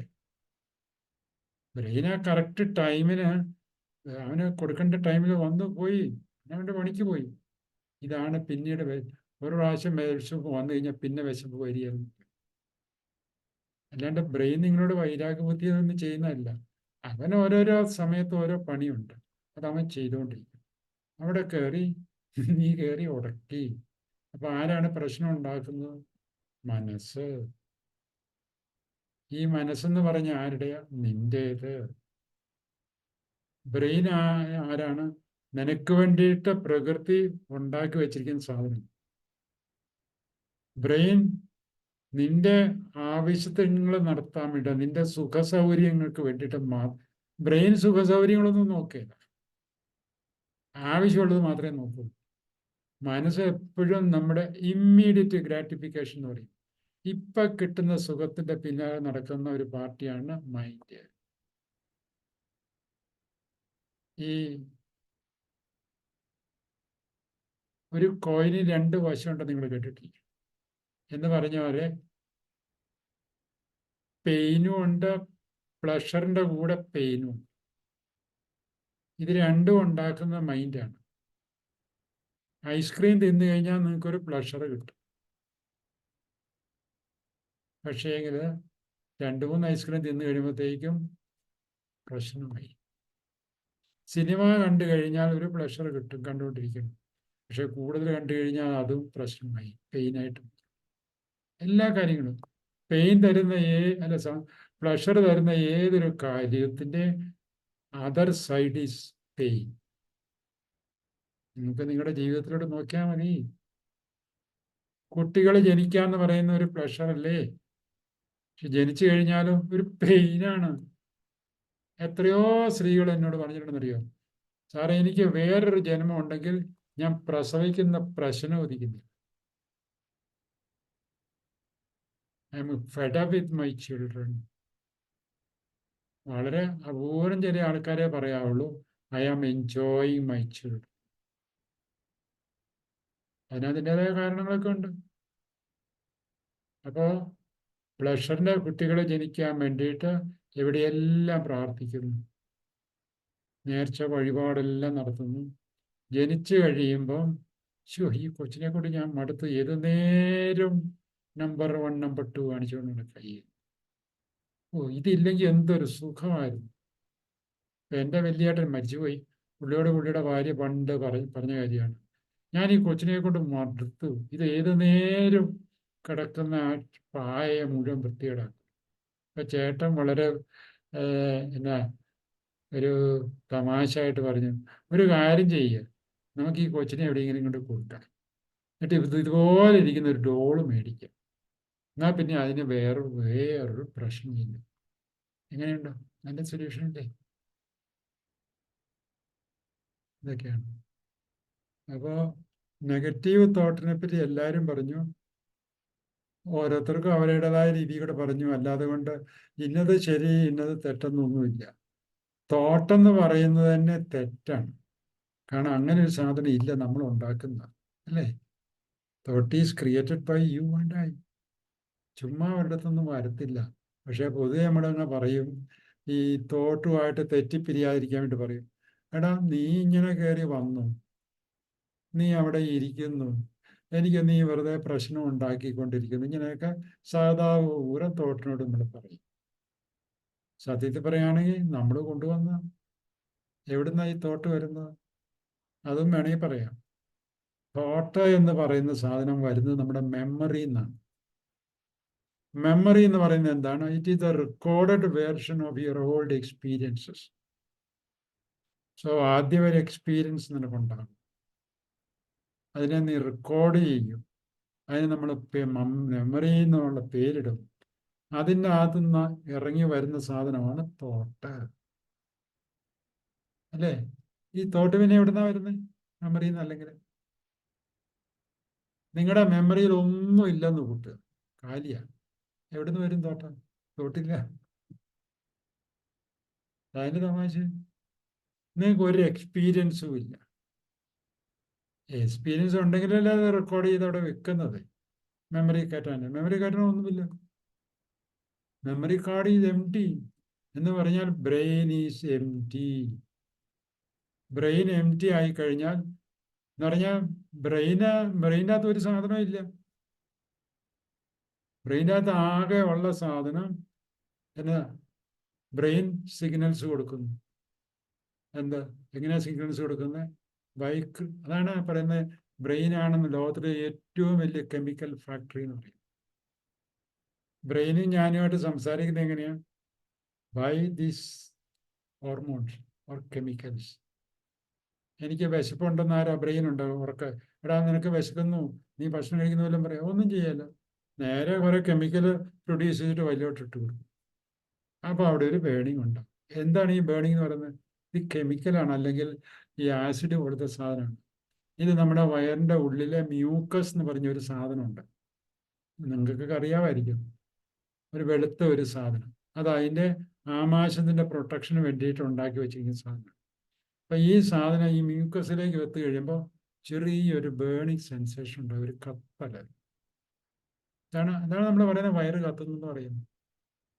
ആ കത്തലാണ് ഒരു language. That is the language given by the brain. അല്ലാതെ സംസാരിക്കല്ല ചെയ്യുന്നത്. സംസാരിക്കുന്നത് എൻ്റെ മനസ്സാണ്, ബ്രെയിനല്ല. ബ്രെയിന് സംസാരിക്കാൻ അറിയത്തില്ല, മനസ്സാണ് സംസാരിക്കുന്നത്. എന്താണ് സംസാരിക്കുന്നത്? നീ ഇപ്പം സിനിമ കണ്ടുകൊണ്ടിരിക്കുകയല്ലേ, ഇത് കഴിഞ്ഞിട്ട് പോയാൽ മതി. ടോക്ക് എന്ന് പറഞ്ഞാൽ എൻ്റെ ശരീരമാണ് ഇവിടെ. പലരും പറഞ്ഞില്ലേ 5 സെൻസറി ഓർഗൻ. ഈ 5 സെൻസറി ഓർഗനാണ് സിനിമ കണ്ടുകൊണ്ടിരിക്കുന്നത്. അപ്പം ആ ഓർഗൻസിനോട് പറഞ്ഞു, ഇപ്പം നീ കാണലങ്ങ് നിർത്ത്, അല്ലെ കേൾവി അങ്ങോട്ട് നിർത്ത്, പോയിട്ട് ഭക്ഷണം കഴിക്കുക. അപ്പം മനസ്സ് അല്ല, അതാണ് ബ്രെയിൻ സൂചന കൊടുത്തത്. പിന്നെ മനസ്സ് കയറി ഇടപെട്ടു. ഭക്ഷണം കഴിക്കുന്നതിനേക്കാൾ കൂടുതൽ സുഖം സിനിമയാണ്, അതങ്ങ് തീർത്തേക്കാം നമുക്ക്. അത് കഴിഞ്ഞിട്ട് വേറെ കാര്യം ആലോചിക്കും. അപ്പോൾ സിനിമയുടെ പുറകെ പോയി ഈ വയറ്റിലേക്കുള്ള ആസിഡുകളൊക്കെ ആവശ്യത്തിന് മാത്രം ബേൺ ചെയ്ത് ആ മ്യൂക്കസിനെ മുഴുവൻ നശിപ്പിച്ച് നാനാവശ്യമാക്കിയിട്ട് പിന്നെ വയറ് മുഴുവൻ ഗ്യാസായി. കെമിക്കൽ വയറ്റിനകത്ത് വന്നു കഴിഞ്ഞാൽ പിന്നെ ഗ്യാസായില്ലേ? അതാണ് ഗ്യാസായിട്ട് മാറുന്നത്. പിന്നെ പൊട്ടലും ചീറ്റലും ഒക്കെ തുടങ്ങി ആ ഭാഗത്തെ മ്യൂക്കസൊക്കെ ബേൺ ചെയ്ത് പോയി. അതിൻ്റെ പേരാണ് വ്രണങ്ങൾ. അകത്ത് വയറിൻ്റെ ഉള്ളിൽ കൂടെ എല്ലാം വ്രണങ്ങളുണ്ടാകും. ആ വ്രണങ്ങൾ ഉണ്ടായി കഴിഞ്ഞിട്ട് ആ മ്യൂക്കസ് അവിടെ നിന്ന് നശിച്ചു പോയി കഴിഞ്ഞാൽ പിന്നെ ഈ നമ്മുടെ വയറിൻ്റെ ഉള്ളിലേക്ക് വരുന്ന acid directly it goes to the ആമാശയം. ആമാശയത്തിൽ ഈ കെമിക്കൽ വന്നു കഴിഞ്ഞാൽ, അല്ലെ ഈ ആസിഡ് വന്നു കഴിഞ്ഞാൽ ആമാശയം നശിച്ചു പോകും. അതാണ് ശരിക്കും വ്രണങ്ങളെന്ന് പറഞ്ഞ സാധനം. അപ്പോൾ വയറ്റുവേദനയായി. അപ്പം ആരാ ഇതെല്ലാം വയറ്റുവേദന വരുത്തിയത്? ഞാൻ തന്നെ. ഈ വ്രണങ്ങൾ വരാൻ ഒത്തിരി. ഇന്നിപ്പോൾ എൻ്റെ അടുത്തൊരു ആള് വന്നായിരുന്നു. ചോദിച്ച് വന്നു കഴിഞ്ഞപ്പോൾ പിന്നെ ആദ്യം ഈ വരുന്ന ആൾക്കാരൊന്നും ഉള്ള കാര്യം തുറന്നു പറയത്തില്ല. പറഞ്ഞ് അവസാനം പറയുന്ന എനിക്ക് സോറിയാസിസ് ഉണ്ട്. നിങ്ങൾ കേട്ടിട്ടില്ല സോറിയാസിസ് എന്ന് പറഞ്ഞാൽ എന്നാ? It is purely because of the mental problem. വേറെ ഒരു കാരണം അതിനില്ല. ഡോക്ടർമാരോട് ചോദിച്ചു, സോറിയാസിന് ഒരു കാരണമില്ല. സോറിയാസ് എന്ന് പറഞ്ഞാൽ ശരീരത്തിൽ കൂടെ മുഴുവൻ വ്രണങ്ങൾ വരുന്നു. എത്ര പേരുടെ ചരിത്രം പറയാമെന്നറിയാം. ഒരു മനുഷ്യന് ഇപ്പം നമ്മളിങ്ങനെ നേരത്തെ പറയാറുണ്ട്, NLP പഠിക്കുമ്പോൾ എന്നെ പഠിപ്പിച്ച സാറൊക്കെ പറഞ്ഞിട്ടുണ്ട് സോറിയാസിനൊക്കെ NLP നല്ലതാണ്, അതിന് നല്ലതാണ്, ഇതൊന്നും ഒത്തിരി കാര്യങ്ങളൊക്കെ NLP നല്ലതാണെന്ന് പറയാറുണ്ട്. അപ്പോൾ ഞാൻ പഠിച്ച കാലത്ത് ആദ്യം ആൾക്കാർ ഇങ്ങനെ വന്നു കഴിയുമ്പോൾ സോറിയാസിസ് ഉണ്ടെന്ന് കേട്ടപ്പോഴേ ഞാൻ അവരോട് പറഞ്ഞു കുഴപ്പമില്ല, NLP പഠിച്ചാൽ മതി, സോറിയാസിസ് പോകുമെന്ന് പറഞ്ഞു. NLP ഒക്കെ പഠിച്ചു എന്നിട്ടും സോറിയാസിസ് പോകുന്നില്ല. അപ്പം ഞാൻ പറഞ്ഞു നിങ്ങൾക്ക് എന്തെങ്കിലും കാതലായ നെഗറ്റീവ് ഇമോഷൻസ് കാണും. സാറേ എനിക്ക് യാതൊരു കുഴപ്പമില്ല. അവർക്കത് കുഴപ്പമായിട്ട് തോന്നിയിട്ടില്ല. ചോദിച്ചിട്ട് വന്നപ്പം സെയിം 10 സെൻറ്റ് സ്ഥലമേ ഉള്ളൂ. അപ്പോൾ ഒരു കോമ്പൗണ്ട് വാളും കൊണ്ട് തിരിച്ചിരിക്കുന്ന അവർ രണ്ടുപേരും കൂടെ ഒന്നിച്ച് 20 സെൻറ്റ് സ്ഥലം മേടിച്ചിട്ട് പപ്പാതി എടുത്താണ്. Things wear going very fine. എന്തോ കാരണവശാൽ അവർ ബദ്ധ ശത്രുക്കളായി. മതിലിൻ്റെ ഉയരം പൊക്കി. എന്നിട്ട് ഏത് നേരം ഓരോ വീട്ടിൽ അവർ ചർച്ച ചെയ്യുന്ന അവൻ്റെ കുറ്റങ്ങൾ, ഇവിടെ ചർച്ച ചെയ്യുന്ന ഇവരുടെ കുറ്റങ്ങൾ. എന്നിട്ട് എവിടെയൊക്കെ പാര വെക്കാൻ പറ്റുമോ അതെല്ലാം അവർ വെച്ചുകൊണ്ടിരിക്കും. അപ്പോൾ ഇയാളുടെ മനസ്സിൽ എപ്പോഴും കിടക്കുന്ന അയാളെ നശിപ്പിക്കണം. നമ്മൾ കേട്ടിട്ടില്ല, ഒരു കണ്ണ് പോയാലും എൻ്റെ 2 കണ്ണ് പോയാലും അവൻ്റെ ഒരു കണ്ണെങ്കിലും കളയണം. ആ തരത്തിൽ വിദ്വേഷമായിരുന്നു. പക്ഷെ അതൊരു കുഴപ്പമായിട്ട് അവർക്ക് തോന്നിയിട്ടില്ല. 10-20 വർഷമായിട്ട് എനിക്ക് അവനോട് ദേഷ്യമുണ്ട്. പക്ഷെ അത് നമ്മളൊക്കെ പല കാര്യങ്ങളും നമ്മൾ ശ്രദ്ധിക്കുന്നില്ല. അയാൾക്ക് പാര വെക്കുന്നു, അയാൾക്ക് എവിടെയെങ്കിലും കല്യാണാലോചന വന്നിട്ടുണ്ടെങ്കിൽ ഇയാൾ പുറകെ നടന്നത് മുടക്കിക്കും. അത് അയാളുടെ ഒരു ഹോബിയായിട്ട് മാറി. Is finding some pleasure in that. വേറെ ആളെ ഉപദ്രവിക്കുന്നത് പ്ലഷറാന്നേ കിട്ടുന്നത്. So he started enjoying that. ഇത് നെഗറ്റീവ് എന്ന് പറഞ്ഞാൽ അറിയത്തില്ലായിരുന്നു. അത് കഴിഞ്ഞിട്ട് ഞാൻ ഇവൻ്റെ പ്രാവശ്യം വന്നു, അതിന് ഒരു കുറവും വരുന്നില്ല. പല പ്രാവശ്യം വന്നു, ഓരോ കാര്യങ്ങൾ ചോദിക്കും. അത് ചോദിച്ചു കഴിഞ്ഞപ്പോൾ ഞാൻ ചോദിച്ചു നിങ്ങളുടെ ചുറ്റുപാടുകളൊക്കെ. ഇക്കോളജി ചെക്ക് എന്ന് പറഞ്ഞൊരു സംഗതിയുണ്ട്, നിങ്ങൾ NLP പഠിച്ചവർക്ക്. ഇക്കോളജി ചെക്കിൻ്റെ കൂട്ടത്തിൽ ഞാൻ ചോദിച്ചു എങ്ങനെയുണ്ട് നെയ്ബേഴ്സൊക്കെ. നെയ്ബേഴ്സ് ഒരുത്തനുണ്ട്, ഞാൻ കുറേ വർഷമായിട്ട് മിണ്ടാറുന്നില്ലെന്നത്. അപ്പോഴേ പിടി കിട്ടി. അപ്പൊ ക്ഷമിക്കുക എന്നുള്ള വാക്ക് പറഞ്ഞു കഴിഞ്ഞാൽ അവൻ ചിലപ്പോൾ ഇവിടുന്ന് ഓടും. അതുകൊണ്ട് ആ ക്ഷമ എന്നുള്ള വാക്ക് ഞാൻ ഉപയോഗിച്ചില്ല. അല്ലാത്ത തരത്തിൽ അവൻ്റെ ഇഷ്യൂ മാറ്റിയെടുത്തു. They started talking together. കയറി ഇറങ്ങാൻ തുടങ്ങി. നല്ലൊരു റിലേഷൻഷിപ്പ് വന്നു. ഒന്നും ചെയ്തില്ല, പയ്യെ സോറിയാസിസ്.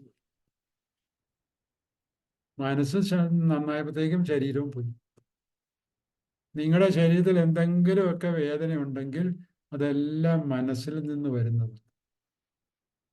ഇപ്പം ഇവിടെ ഇരിക്കുന്ന പാട്രിക് സാറിനോട് ചോദിച്ചു, കഴിഞ്ഞ ക്ലാസ്സിൽ പുള്ളിക്ക് ഒരു നടുവിന് വേദന ഉണ്ടായിരുന്നു. അത് എവിടുന്നാ വന്നതെന്നും നമ്മളിപ്പോൾ മനസ്സിനെ പറ്റി ഒന്നും നോക്കുന്നില്ല. എന്താ ചെയ്തതെന്ന് വെച്ച് കഴിഞ്ഞാൽ ഈ വേദന എന്ന് പറയുന്ന സാധനം, അതിൻ്റെ കാര്യം നിങ്ങൾ മനസ്സിലാക്കണം. What is pain? ഞാൻ NLPയുടെ ഭാഗമൊന്നുമല്ല. പെയിൻ എന്ന് പറഞ്ഞു കഴിഞ്ഞാൽ നമ്മുടെ ശരീരത്തിലുണ്ടാകുന്ന ഒരു ബുദ്ധിമുട്ട്, അത് ബ്രെയിനെ അറിയിക്കാം. കാരണം ബ്രെയിനാണല്ലോ എല്ലാത്തിൻ്റെ ഉത്തരവാദി. കാര്യങ്ങളൊക്കെ ചെയ്തു കൊടുക്കേണ്ട ബ്രെയിനല്ലേ. അപ്പം ശരീരവും ബ്രെയിനും തമ്മിലുള്ള അണ്ടർസ്റ്റാൻഡിങ് ആണ് ഈ പെയിൻ എന്ന് പറഞ്ഞ language. So it is A language between the body and the brain. ഇതാണ് പെയിൻ. അപ്പോൾ പെയിൻ, കാല് മുറിഞ്ഞു കഴിഞ്ഞാൽ നമുക്ക് വേദന ഉണ്ടാകും. വേദന എന്തിനാണ് ഉണ്ടാകുന്നത്? ബ്രെയിനെ അറിയിക്കണം. ഇല്ലെങ്കിൽ പിന്നെ ബ്രെയിനാണ് ഇതിൻ്റെ ക്ലോട്ടിൻ ചെയ്യേണ്ടത്. അല്ലെങ്കിൽ ബ്ലഡ് ഇങ്ങനെ പോയിക്കൊണ്ടിരിക്കും. അപ്പോൾ ബ്രെയിൻ എന്ത് ചെയ്യുമെന്ന് വെച്ചാൽ ആ ഭാഗത്തേക്ക് ഒരു കെമിക്കൽ പമ്പ് ചെയ്തു. നിങ്ങളതിനെപ്പറ്റി പഠിച്ചു കഴിഞ്ഞാൽ കുറേ ഇച്ചിരി ശാസ്ത്രീയമായിട്ട് അതിനെപ്പറ്റി എഴുതിയിട്ടുണ്ട്. നെറ്റിൽ കയറിയാൽ മതി, കിട്ടും അതവിടെ. അപ്പോൾ ഓരോ സ്ഥലത്തും ഉള്ള സിഗ്നൽ കൊടുക്കുന്ന ഒരു സ്ഥലമുണ്ട്. അത് ഈ സിഗ്നൽ പെയിനായിട്ട് മുകളോട് കൊടുക്കും. 1 സെക്കൻഡ് നേരത്തേക്ക് മാത്രമേ അത് കൊടുക്കുന്നുള്ളൂ. ഉടനെ ബ്രെയിന് മനസ്സിലായി ഇവിടെ പ്രശ്നമുണ്ട്, ബ്ലഡ് പോയിക്കൊണ്ടിരിക്കുകയാണ്. ഉടനെ ആ ബ്ലഡ് ആ ഭാഗത്ത് മാത്രം ക്ലോട്ട് ചെയ്യാനുള്ള സംവിധാനം ചെയ്യും. വേറെ എവിടെയെങ്കിലും ക്ലോട്ട് ചെയ്ത് കഴിഞ്ഞാൽ പിന്നെ ഹാർട്ട് അറ്റാക്ക് ഉണ്ടാകില്ലേ, അത് അവൻ ചെയ്യും. അത് നടന്നു കഴിഞ്ഞാൽ പിന്നെ ബ്ലഡ് അവിടെ നിന്നും. ഈ വെയിൻ മുറിയുന്ന കാര്യമല്ല ഞാൻ പറയുന്നത്, അല്ലാത്ത തരത്തിൽ മുറിഞ്ഞിട്ട് ബ്ലഡ് വരുന്ന കാര്യമാണ് പറഞ്ഞത്. അത് കഴിഞ്ഞാൽ പിന്നെ നമുക്ക് വേദനിക്കേണ്ട ആവശ്യമില്ലല്ലോ. ബ്രെയിന് ആവശ്യമുള്ള ഇൻഫർമേഷൻ കിട്ടിയല്ലോ.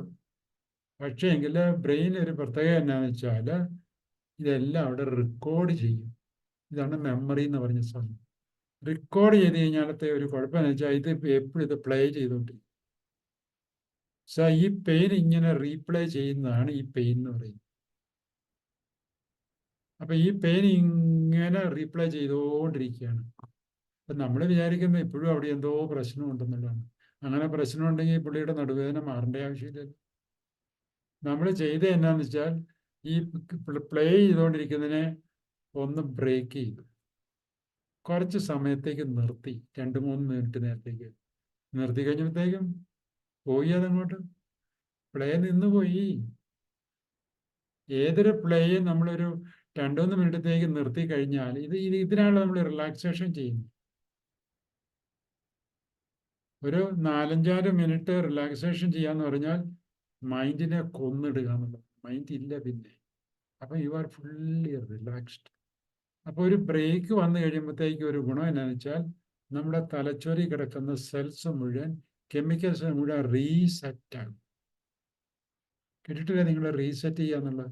ഈ TV ഒക്കെ ഓൺ ചെയ്തുകൊണ്ടിരിക്കുമ്പോൾ പെട്ടെന്ന് എന്തെങ്കിലും സംഭവിച്ചു കഴിഞ്ഞാൽ നിങ്ങൾ അതിൻ്റെ ബന്ധപ്പെട്ട ആൾക്കാരെ വിളിച്ചാൽ പറയും, നിങ്ങൾ അതിൻ്റെ പവർ ഒന്ന് ഓഫ് ചെയ്ത് വെക്കാൻ പറയും. തന്നത് റീസെറ്റ് ആകും. അതിനകത്ത് മുഴുവൻ ചില ടെക്നിക്കലായിട്ടുള്ള ഇലക്ട്രിക്കൽ കമ്പ്യൂട്ടറിൻ്റെ സാധനങ്ങളൊക്കെ ഉണ്ട്. റിലേ എന്ന് പറയുന്നത്, റിലേ റിലേ. ഈ റിലേ ചിലപ്പോൾ അങ്ങോട്ട് കടിച്ചിരിക്കും. അപ്പോൾ അതിൻ്റെ പവർ അങ്ങോട്ട് പിടിച്ചു കഴിഞ്ഞാൽ ആ കടി വിട്ടിട്ട് അവന് ഓപ്പൺ ആകും. ആ റിലേ വെക്കാനൊക്കെ ചില കാരണമുണ്ട്. അതൊക്കെ എഞ്ചിനീയറിങ് അല്ലെങ്കിൽ ഇത് പഠിച്ച ആൾക്കാരൊക്കെയാണ്. നിങ്ങൾക്ക് ചിലർക്ക് അറിയാമായിരിക്കും. ഞാനൊക്കെ പണ്ട് സ്ഥിരം ചെയ്തുകൊണ്ടിരുന്ന കാര്യമാണ്. ഇതൊക്കെ ഞാൻ അനുഭവത്തിൽ നിന്ന് പഠിച്ചതാണ്. ഇപ്പം എല്ലാം കമ്പ്യൂട്ടറൈസ്ഡാണ്. അല്ലെങ്കിൽ ഇനിയിപ്പം AI വെച്ചിട്ട് പ്രവർത്തിക്കുന്നത് കൂട്ടി. അപ്പോൾ അവിടെയെല്ലാം അന്നത്തെ കാലത്ത്, എൻ്റെ കാലത്തൊക്കെ റിലേസ് ഉണ്ടായിരുന്നു. അപ്പം എന്തെങ്കിലും ഇഷ്യൂ വന്നു കഴിഞ്ഞാൽ ഉടനെ റിലേ കട്ട് ഓഫ് ആകും. അപ്പം ഇതിനെ ഫെയിൽ സേഫ് എന്ന് പറയും. മെഷീനൊന്നും സംഭവിക്കരുത്. അന്നേരം ഈ മെഷീൻ അങ്ങോട്ട് നിൽക്കും.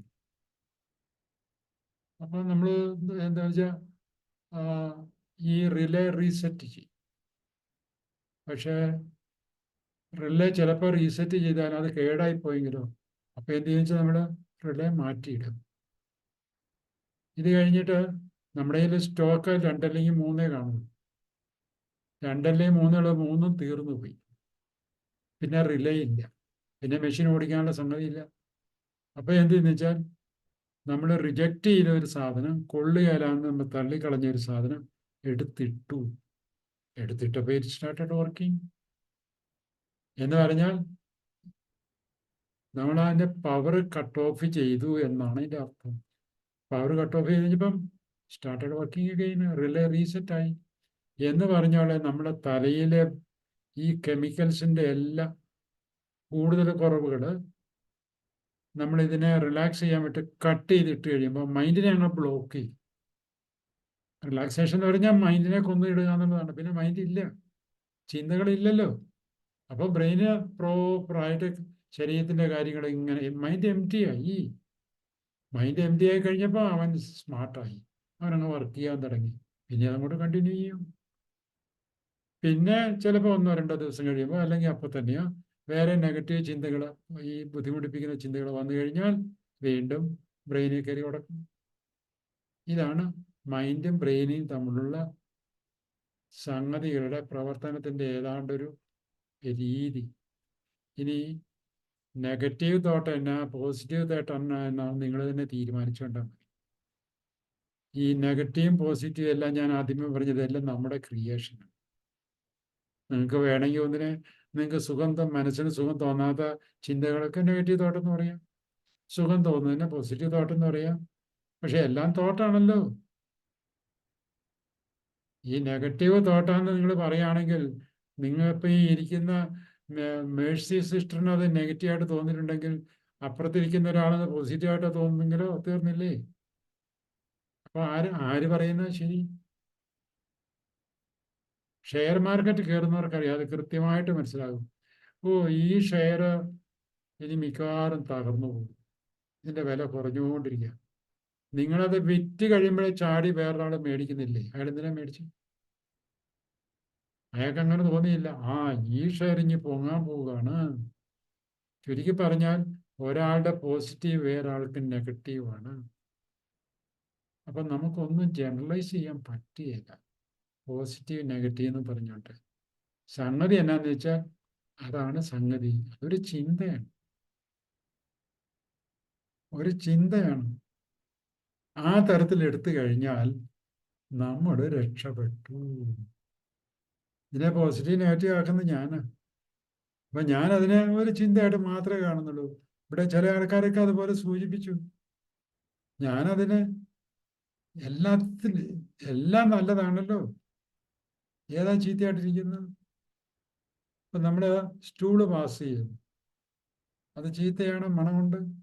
പക്ഷേ വേറൊരു ജന്തു അത് കഴിക്കുന്നു, നല്ല നന്നായിട്ട് വളരുന്നു. അപ്പം നമ്മൾ ഡിസ്ചാർജ് ചെയ്യുന്ന ഒരു സാധനം ഒരു പാർട്ടിക്ക് അത് നല്ലതാണ്. ചുരുക്കി പറഞ്ഞാൽ നല്ലതാ ചീത്ത എന്ന് പറഞ്ഞ സംഗതി ഇല്ല. പിന്നെ എന്താ ഉള്ളതെന്ന് ചോദിച്ചാൽ അത് തന്നെ, ഏതാണോ അത്, അത്രയേ ഉള്ളൂ. അപ്പൊ NLP കൊണ്ട് നമ്മൾ ഉദ്ദേശിക്കുന്നത് എല്ലാം നല്ലതായിട്ട് കാണാനുള്ള എന്ന് പറഞ്ഞാൽ നമുക്ക് സന്തോഷം അല്ലെങ്കിൽ പ്ലഷർ, നമ്മൾ NLPക്കകത്ത് പ്ലഷറേ ഉള്ളൂ കേട്ടോ, സന്തോഷത്തിനെ പറ്റി പഠിപ്പിക്കുന്നില്ല.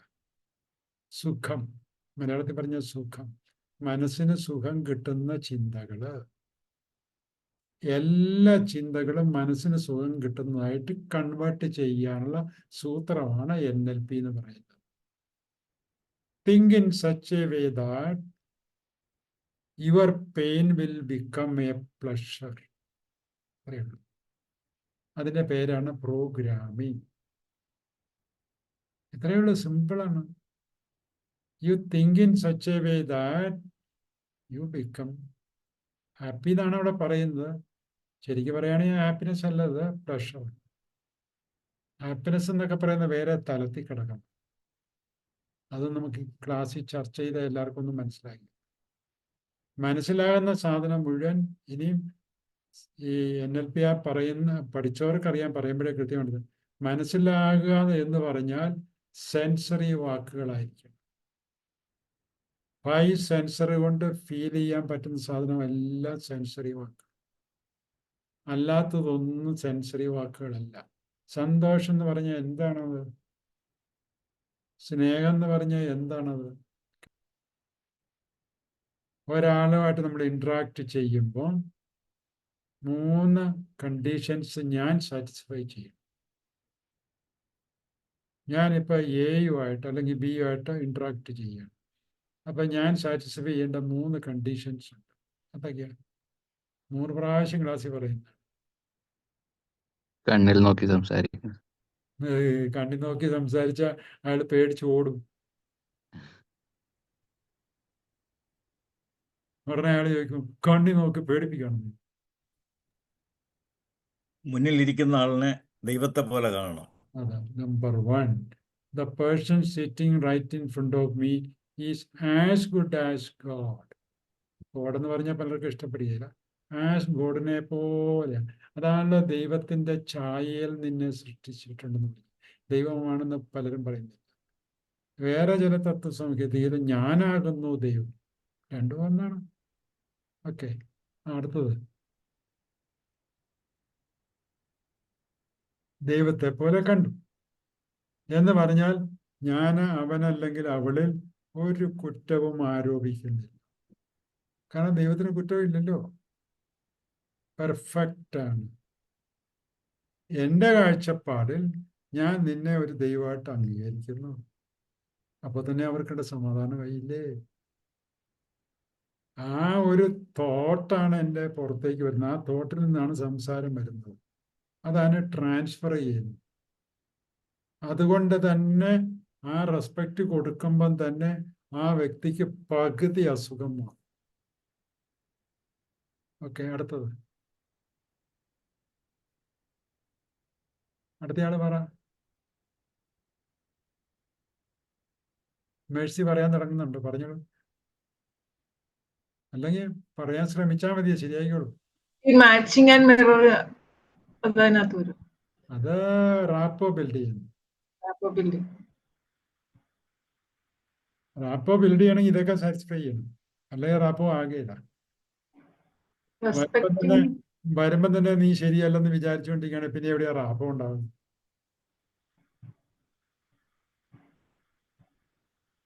എമ്പതറ്റിക്കൽ ലിസണിങ്, അൺകണ്ടീഷണൽ എമ്പതിയോടുകൂടി പോസിറ്റീവ് അയാളെ റിഗാർഡ്. ലിസൺ ചെയ്യണം. എങ്ങനെയാ എമ്പതിയോടുകൂടി ലിസൺ ചെയ്യുന്നത് എന്ന് പറഞ്ഞാൽ, ചുരുക്കി പറഞ്ഞാൽ സിമ്പതി തോന്നാൻ പാടില്ല. നീ ആയിരിക്കുന്ന അവസ്ഥയെ ഞാൻ മനസ്സിലാക്കണം. ബീയിങ് ഇൻ അതേഴ്സ് ഷൂ എന്ന് പറയും.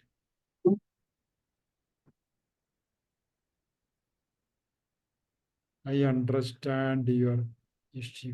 അണ്ടർസ്റ്റാൻഡ് എന്നുള്ള വാക്ക് അവിടെ ഉപയോഗിച്ച് കഴിഞ്ഞാൽ ശരിയാകില്ല കേട്ടോ. എന്ന് പറഞ്ഞാൽ എൻ്റെ ഉള്ളില് നീ ആയിരിക്കുന്ന അവസ്ഥ, നീ ഇപ്പോൾ ഒരു ബാങ്കിൽ ജോലി ചെയ്യുന്ന ആളാണെങ്കിൽ നിനക്ക് അവിടെ ഒത്തിരി ബുദ്ധിമുട്ടൊക്കെ തോന്നുകയാണെങ്കിൽ നീ കടന്നു പോകുന്ന അവസ്ഥ, അത് ഞാൻ അതിൽ കൂടെ കടന്നു പോവുകയാണെങ്കിൽ എങ്ങനെയായിരിക്കും നമുക്കതിനെ, ഞാൻ ആ പൊസിഷൻ ആണെങ്കിൽ എങ്ങനെയായിരിക്കും എൻ്റെ കാര്യങ്ങൾ. പലപ്പോഴും അത് നമുക്ക് പാടാം.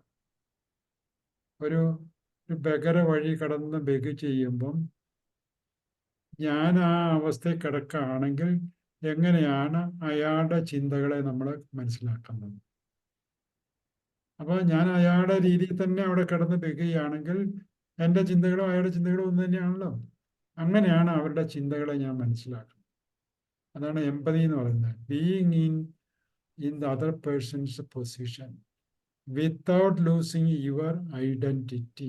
That is very important. എൻ്റെ ഐഡൻറ്റിറ്റി എന്താണ്? കോൺഫിഡൻസ് ആണ്, സന്തോഷമാണ്. അത് നഷ്ടപ്പെടാൻ പാടില്ല. അപ്പോൾ ഒരാളുടെ ചരിത്രം കേട്ട് കഴിയുമ്പോൾ ഞാൻ സാഡായി കഴിഞ്ഞാൽ പോയില്ലേ, ഞാൻ വീക്കായില്ലേ. അപ്പൊ എമ്പതിക്കകത്ത് നമ്മൾ നമ്മുടെ സ്റ്റാൻഡിൽ തന്നെയാണ് നിൽക്കുന്നത്. I M A confident person, I M A happy person, പക്ഷെ നിന്റെ കാര്യങ്ങളൊക്കെ എനിക്ക് മനസ്സിലാകും. അതാണ് എമ്പതിറ്റിക്കൽ ലിസണിങ് എന്ന് പറയുന്നത്. അടുത്തത് എന്താണ്? Unconditional positive regard. അത് തന്നെ, അൺകണ്ടീഷണൽ പോസിറ്റീവ് റിഗാർഡ്. അതായത് നമ്മൾക്ക് ഒരു കണ്ടീഷനും ഇല്ല. ഞാൻ നിന്നെ ബഹുമാനിക്കുന്നു. അത് NLPയുടെ ഭാഷ പറഞ്ഞാൽ നിന്റെ മാപ്പിനെ ഞാൻ അംഗീകരിക്കും. അതാണ് NLPയുടെ ഭാഷ. അണ്ടർസ്റ്റാൻഡ് ദ അതർ പേഴ്സൺസ് മാപ്പ്. അത്രയേ ഉള്ളൂ. അല്ലാതെ കൊണ്ട് അത് ശരിയാണെന്ന് ഞാൻ പറയുകയല്ല, ഒരിക്കലും പറയല്ലേ. ഓരോരുത്തരുടെ മാപ്പും അവരെ സംബന്ധിച്ചുള്ള ശരിയാണ്.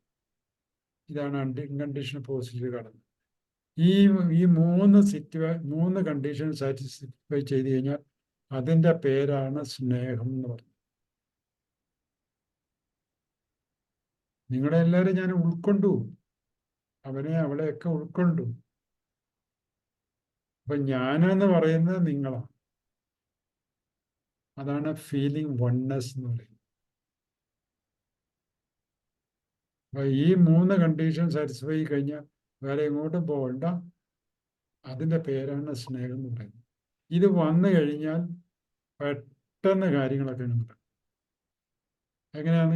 എങ്ങനെയാന്ന് ചോദിച്ചാൽ അവർ കാണാത്ത ഏരിയാസ് കൂടെ അവർ സഞ്ചരിക്കാൻ തുടങ്ങും. അതാണ് ഓപ്പൺ അപ്പ് എന്ന് പറയുന്നത്. സാറേ ഇത്രയും പറഞ്ഞപ്പോഴാണ് ഞാൻ ഓർക്കുന്നത്, ഞാൻ ഇങ്ങനെയൊരു പ്രശ്നം കൂടെ എനിക്കുണ്ടല്ലോ. അവർ സഞ്ചരിക്കാത്ത വഴി കൂടെയൊക്കെ അവർ പോവും. കാരണം അവരുടെ കൂടെ നിൽക്കാൻ ആരും ഈ നിമിഷം വരെ ഇല്ലായിരുന്നു. ഇപ്പം മനസ്സിലായി, ഈ വ്യക്തി എൻ്റെ ഒപ്പമാണ്, എന്നെ കാരണം വെച്ചാൽ നമ്മള് പറഞ്ഞിട്ടെന്നെ. ഞാൻ പണ്ട് ഇങ്ങനെ എന്തോ ഒരു സ്ത്രീയോട് എന്തോ പറഞ്ഞപ്പോൾ, കൗൺസിലിംഗ് അല്ല, വെറുതെ പറഞ്ഞപ്പോൾ പുള്ളിക്കാരത്തി പറഞ്ഞാണ്, തെണ്ടാൻ വേണ്ടിയിട്ട് വഴിയൊന്നും പറഞ്ഞു തരണ്ട, എനിക്കറിയാവുന്നു. നമ്മൾ ആർക്കും വഴി പറഞ്ഞു കൊടുക്കണ്ട. ഇപ്പം ഈ വഴികളൊക്കെ ഓരോ വരുന്ന ആൾക്കാർ തന്നെ കണ്ടുപിടിക്കുന്നതാണ്, നമ്മൾ കാണിക്കുന്നില്ല. ഇപ്പം നമ്മുടെ ഈ ഒരു അവരെ കേൾക്കാൻ ശ്രവിക്കാൻ ഒരാളുണ്ടെന്ന് കേട്ട് കഴിഞ്ഞാൽ ഉടനെ അവരെ പോകാത്ത ഏരിയാസ് കൂടെയൊക്കെ സഞ്ചരിക്കാൻ തുടങ്ങും. പെട്ടെന്ന് അവരുടെ പ്രശ്നങ്ങളൊക്കെ അവർ കാണാൻ തുടങ്ങും. എന്നിട്ട് അവർ ഓപ്പണപ്പ്. ആദ്യം വരുമ്പോൾ ഇതൊന്നും പറയണം എന്നുള്ള ഉദ്ദേശത്തിൽ അത് ഓർമ്മയിലും കാണില്ല, എവിടെയോ അത് കിടക്കായിരിക്കും. പെട്ടെന്ന് പറഞ്ഞു പറയും, ആ എനിക്ക് ഇങ്ങനെ ഒരു പ്രശ്നമുണ്ടല്ലോ. പിന്നെ ഞാൻ എപ്പോഴും പറയുന്ന ഇതാണ്, പ്രശ്നങ്ങളുടെ സൊല്യൂഷൻസ് ഈ പറയുന്ന വ്യക്തിയുടെ ഉള്ളിൽ തന്നെത്താൻ തെളിഞ്ഞു വരും. കാരണം അവർക്ക് അവരുടെ ഇന്റലിജൻസ് തുറന്നു, അപ്പൊ അതിന് സൊല്യൂഷനും വന്നു. അതാണ് പറയുന്നത്, ഐ ആം ദ ലൈറ്റ്. നമ്മൾ ലൈറ്റ് അടിച്ച് കാണിച്ചാൽ മതി, അവര് കണ്ടോളും. I am the path. ഞാനൊരു വഴിക്ക് നടന്നേച്ചാൽ മതി. അതാണ് ഇവിടെ പലരും ഷെയർ ചെയ്തത്. ഞാൻ ശരിയായ വഴിക്ക് സഞ്ചരിച്ചു കഴിയുമ്പോൾ എല്ലാവരും പിന്നാലെ വന്നു.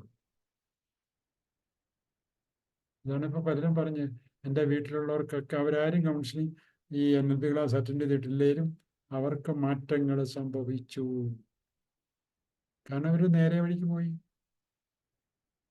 ഈ എറണാകുളത്ത് സ്വാന്തന കൗൺസിലിംഗ് സെന്റർ എന്ന് പറഞ്ഞൊരു സ്ഥലമുണ്ട്.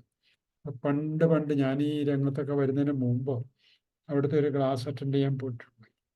അവിടെ ഒരു ലേഡി, എൻ്റെയൊക്കെ പ്രായം 10-20 കൊല്ലം മുമ്പത്തെ കാര്യമാണ്, ലേഡി വന്നിരിപ്പുണ്ട്. എങ്ങനെയോ അടുത്തിരുന്ന വർത്തമാനം പറഞ്ഞപ്പോൾ ഞാൻ ചോദിച്ചു, താങ്കൾ എന്തിനാ ഇപ്പം ഈ ക്ലാസ്സിലൊക്കെ വരുന്നത്? അതേ ഇങ്ങനെ പറഞ്ഞു, എൻ്റെ കെട്ടിയവനെ എനിക്കൊന്ന് ശരിയാക്കും. ഇത് 30 ദിവസത്തെ ക്ലാസ്സാണ്. ഒരു 5-6 ദിവസം കഴിഞ്ഞപ്പം എല്ലാ സൺഡേസും 30 സൺഡേസ് ഒരു 5-8 ക്ലാസ് കഴിഞ്ഞപ്പോൾ ഞാൻ ചോദിച്ചു, കെട്ടിയവനെ ശരിയാക്കിയെന്ന് ചോദിച്ചു. എൻ്റെ സാറെ, കെട്ടിയവനെ ശരിയാക്കുന്നേക്കാൾ എളുപ്പം ഞാൻ ശരിയാകും.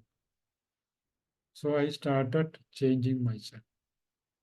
എന്നിട്ട് അതും കഴിഞ്ഞിട്ട് ഏതാണ്ട് തീരായപ്പോൾ ഞാൻ ചോദിച്ചു, എന്നിട്ട് ഇപ്പം എന്ത് സംഭവിച്ചു? കെട്ടിയവനിപ്പോൾ വണ്ടർഫുൾ പേഴ്സണായിട്ട് മാറി സാറേ എന്ന് പറഞ്ഞു. ഞാൻ ചോദിച്ചു, നിങ്ങൾ വല്ലതും ചെയ്തോ? കെട്ടിയവനായിട്ട് വല്ല എന്നാ നമ്മൾ പറയുന്നത് കൂടാത്രം വല്ലതും ചെയ്തു? ഒന്നും ചെയ്തില്ല. എനിക്ക് മാറ്റം വന്നു കഴിഞ്ഞപ്പോൾ കെട്ടിയവനും മാറ്റം വന്നു, അത്രേ ഉള്ളൂ. അല്ലെങ്കിൽ ഞങ്ങളെ തൊട്ടനും പിടിച്ചനും മുഴുവൻ അടിയായിരുന്നു. ഇതാണ് ഞാൻ മാറിയാൽ ലോകം മാറും എന്ന് പറയും. ഞാൻ മാറിയപ്പോൾ എൻ്റെ അടുത്തുള്ള ആൾ മാറി, അവർ മാറിക്കഴിഞ്ഞപ്പോൾ അടുത്ത ലോകം മാറി. ഇത് ഇങ്ങനെ മൊത്തം മാറും. ഇതാണ് ചേഞ്ച് എന്ന് പറയുന്നത്. ഇവിടെ പലരും പറഞ്ഞതാണ്, you can change the world by changing myself. അത്രേ ഉള്ളൂ. ഏതാണ്ട് സമയമായി, അല്ലേലും ഇത്രയൊക്കെ. ആർക്കെങ്കിലും ഞാൻ സാന്ത്വനയിലാണ് സർ ഇന്റേൺഷിപ്പ് ചെയ്തത്. ഞാൻ അവിടുന്ന് ഇന്റേൺഷിപ്പ് ചെയ്തായിരുന്നു സാന്ത്വനയില്. സർ 2021 അല്ല 22 അപ്പൊ അച്ഛന്റെ ക്ലാസ് കേട്ടിട്ടുണ്ടല്ലോ അല്ലേ? അച്ഛന്റെ ക്ലാസ് കേട്ടിട്ടുണ്ട്. പുതുശ്ശേരി അച്ഛനല്ലേ സർ പറയുന്നത്? പുതുശ്ശേരി അച്ഛൻ. തീർച്ചയായിട്ടും അച്ഛന് പലപ്പോഴും ക്ലാസ് എടുത്തിട്ടുണ്ട്, നേരിട്ട് എടുത്തിട്ടുണ്ട്, നമ്മൾ സംസാരിച്ചിട്ടുണ്ട്. നല്ല അദ്ദേഹത്തിന്റെ ക്ലാസ്സാണ്. അതിനു മുമ്പേ ഞാൻ സൈക്കോളജിക്കൽ അറ്റൻഡ് ചെയ്തായിരുന്നെങ്കിലും കൗൺസിലിംഗ് രംഗത്ത് വന്നത് അവിടുത്തെ ക്ലാസ്സൊക്കെ അറ്റൻഡ് ചെയ്തിട്ടാണ്. അല്ലെങ്കിൽ കൗൺസിലിംഗ് എന്ന് പറയുന്നതും NLP എന്ന് പറയുന്നത് രണ്ടും രണ്ടാകട്ടെ. നമ്മൾ NLP ക്ലാസിന്റെ അവസാനം ഇന്റർവെൻഷൻ എന്നല്ലേ പറഞ്ഞു. അതും ഈ കൗൺസിലിംഗ് രണ്ടും രണ്ടാണ്. അവിടെ ഇന്റർവെൻഷൻ എന്ന് പറഞ്ഞാൽ 3 അറിയാമല്ലോ, പറഞ്ഞില്ലേ? ഒന്ന് പ്രസന്റ് സിറ്റുവേഷൻ, മറ്റൊന്ന് desired situation. Present situation desired സിറ്റുവേഷനിലേക്ക് ആളിനെ പുഷ് ചെയ്യുന്ന പണിക്കാണ് തെറാപ്പി എന്ന് പറയുന്നത്. Anything is a therapy. Changing thoughts is a therapy. അപ്പം നമുക്ക് അറിയാം നീ എങ്ങോട്ടാണ്, നിന്നെ എവിടെ ആക്കണം എന്നുള്ളത് എനിക്ക് കൗൺസിലർക്ക് അറിയാം, തെറാപ്പിസ്റ്റിന് അറിയാം. മറ്റോടത്ത് അങ്ങനെയല്ല.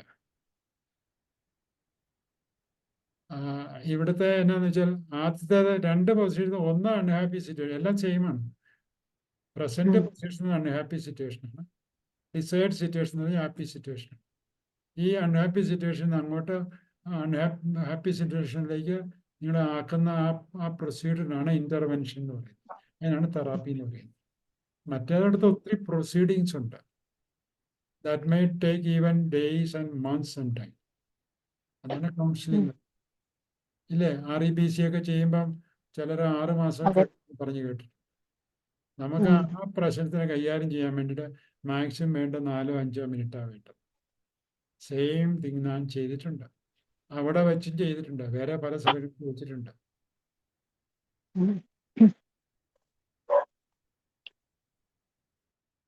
അപ്പോ ആർക്കും എന്തെങ്കിലും ചോദിക്കാനുണ്ടോ? അപ്പൊ നമ്മൾ ഈ അടുത്ത തിങ്കളാഴ്ച, ഇന്നൊരു ബുധനാഴ്ച അല്ലേ, തിങ്കളാഴ്ച നമ്മുടെ പുതിയ ബാച്ച് തുടങ്ങും. ആർക്കെങ്കിലും ചേരാൻ താല്പര്യമുണ്ടെങ്കിൽ അതിനകത്ത് ചേരാം. റിപ്പീറ്റ് ചെയ്യേണ്ടവർക്ക് റിപ്പീറ്റ് ചെയ്യാം. അതിൻ്റെ ഫീസും കാര്യങ്ങളൊക്കെ നേരത്തെ ഞാൻ ഡിക്ലെയർ ചെയ്തായിരുന്നു. നമ്മുടെ സിസ്റ്റത്തിൽ കൂടെ അത് ഓടുന്നുണ്ട്. ഇതും കൂടെ അത് കഴിഞ്ഞാൽ ഉടനെ പ്രാക്ടിക്കൽ തുടങ്ങും. അപ്പോൾ രണ്ടും കൂടെ പങ്കെടുക്കേണ്ടവർക്ക് രണ്ടും കൂടെ പങ്കെടുക്കാം. കമ്പൈൻഡ് ആയിട്ട് പങ്കെടുക്കുന്ന ഒരു സിസ്റ്റം ഞാൻ പറഞ്ഞിട്ടുണ്ട്. ഇനി ഒറ്റയ്ക്ക് പങ്കെടുക്കുന്ന സിസ്റ്റം പറഞ്ഞിട്ടുണ്ട്. അങ്ങനെ ഇനി എന്തെങ്കിലും അതിനെപ്പറ്റി ക്ലാരിഫിക്കേഷൻ വേണമെന്നുണ്ടെങ്കിൽ എന്നെ പേഴ്സണായിട്ട് വിളിച്ചാൽ മതി, പറഞ്ഞുതരാം. അപ്പൊ മറ്റൊന്നും ഉണ്ടോ? ഇല്ലെന്ന് തോന്നുന്നു അല്ലേ? ഇല്ല സർ, ഇല്ല. അപ്പൊ നമുക്ക് നിർത്താം. ഓക്കെ, അപ്പൊ വീണ്ടും കാണാം. ചിലപ്പം തിങ്കളാഴ്ചക്ക് മുമ്പായിട്ട് ഒരു ഫ്രീ വെബിനാറും കൂടെ ഞാൻ നടത്തിയെന്ന് വരാം. അത് പറയാൻ പറ്റില്ല, ആ സമയത്ത് തോന്നുന്ന പോലെ. Okay, thank U. Thank you, sir. Good night. Okay, sir.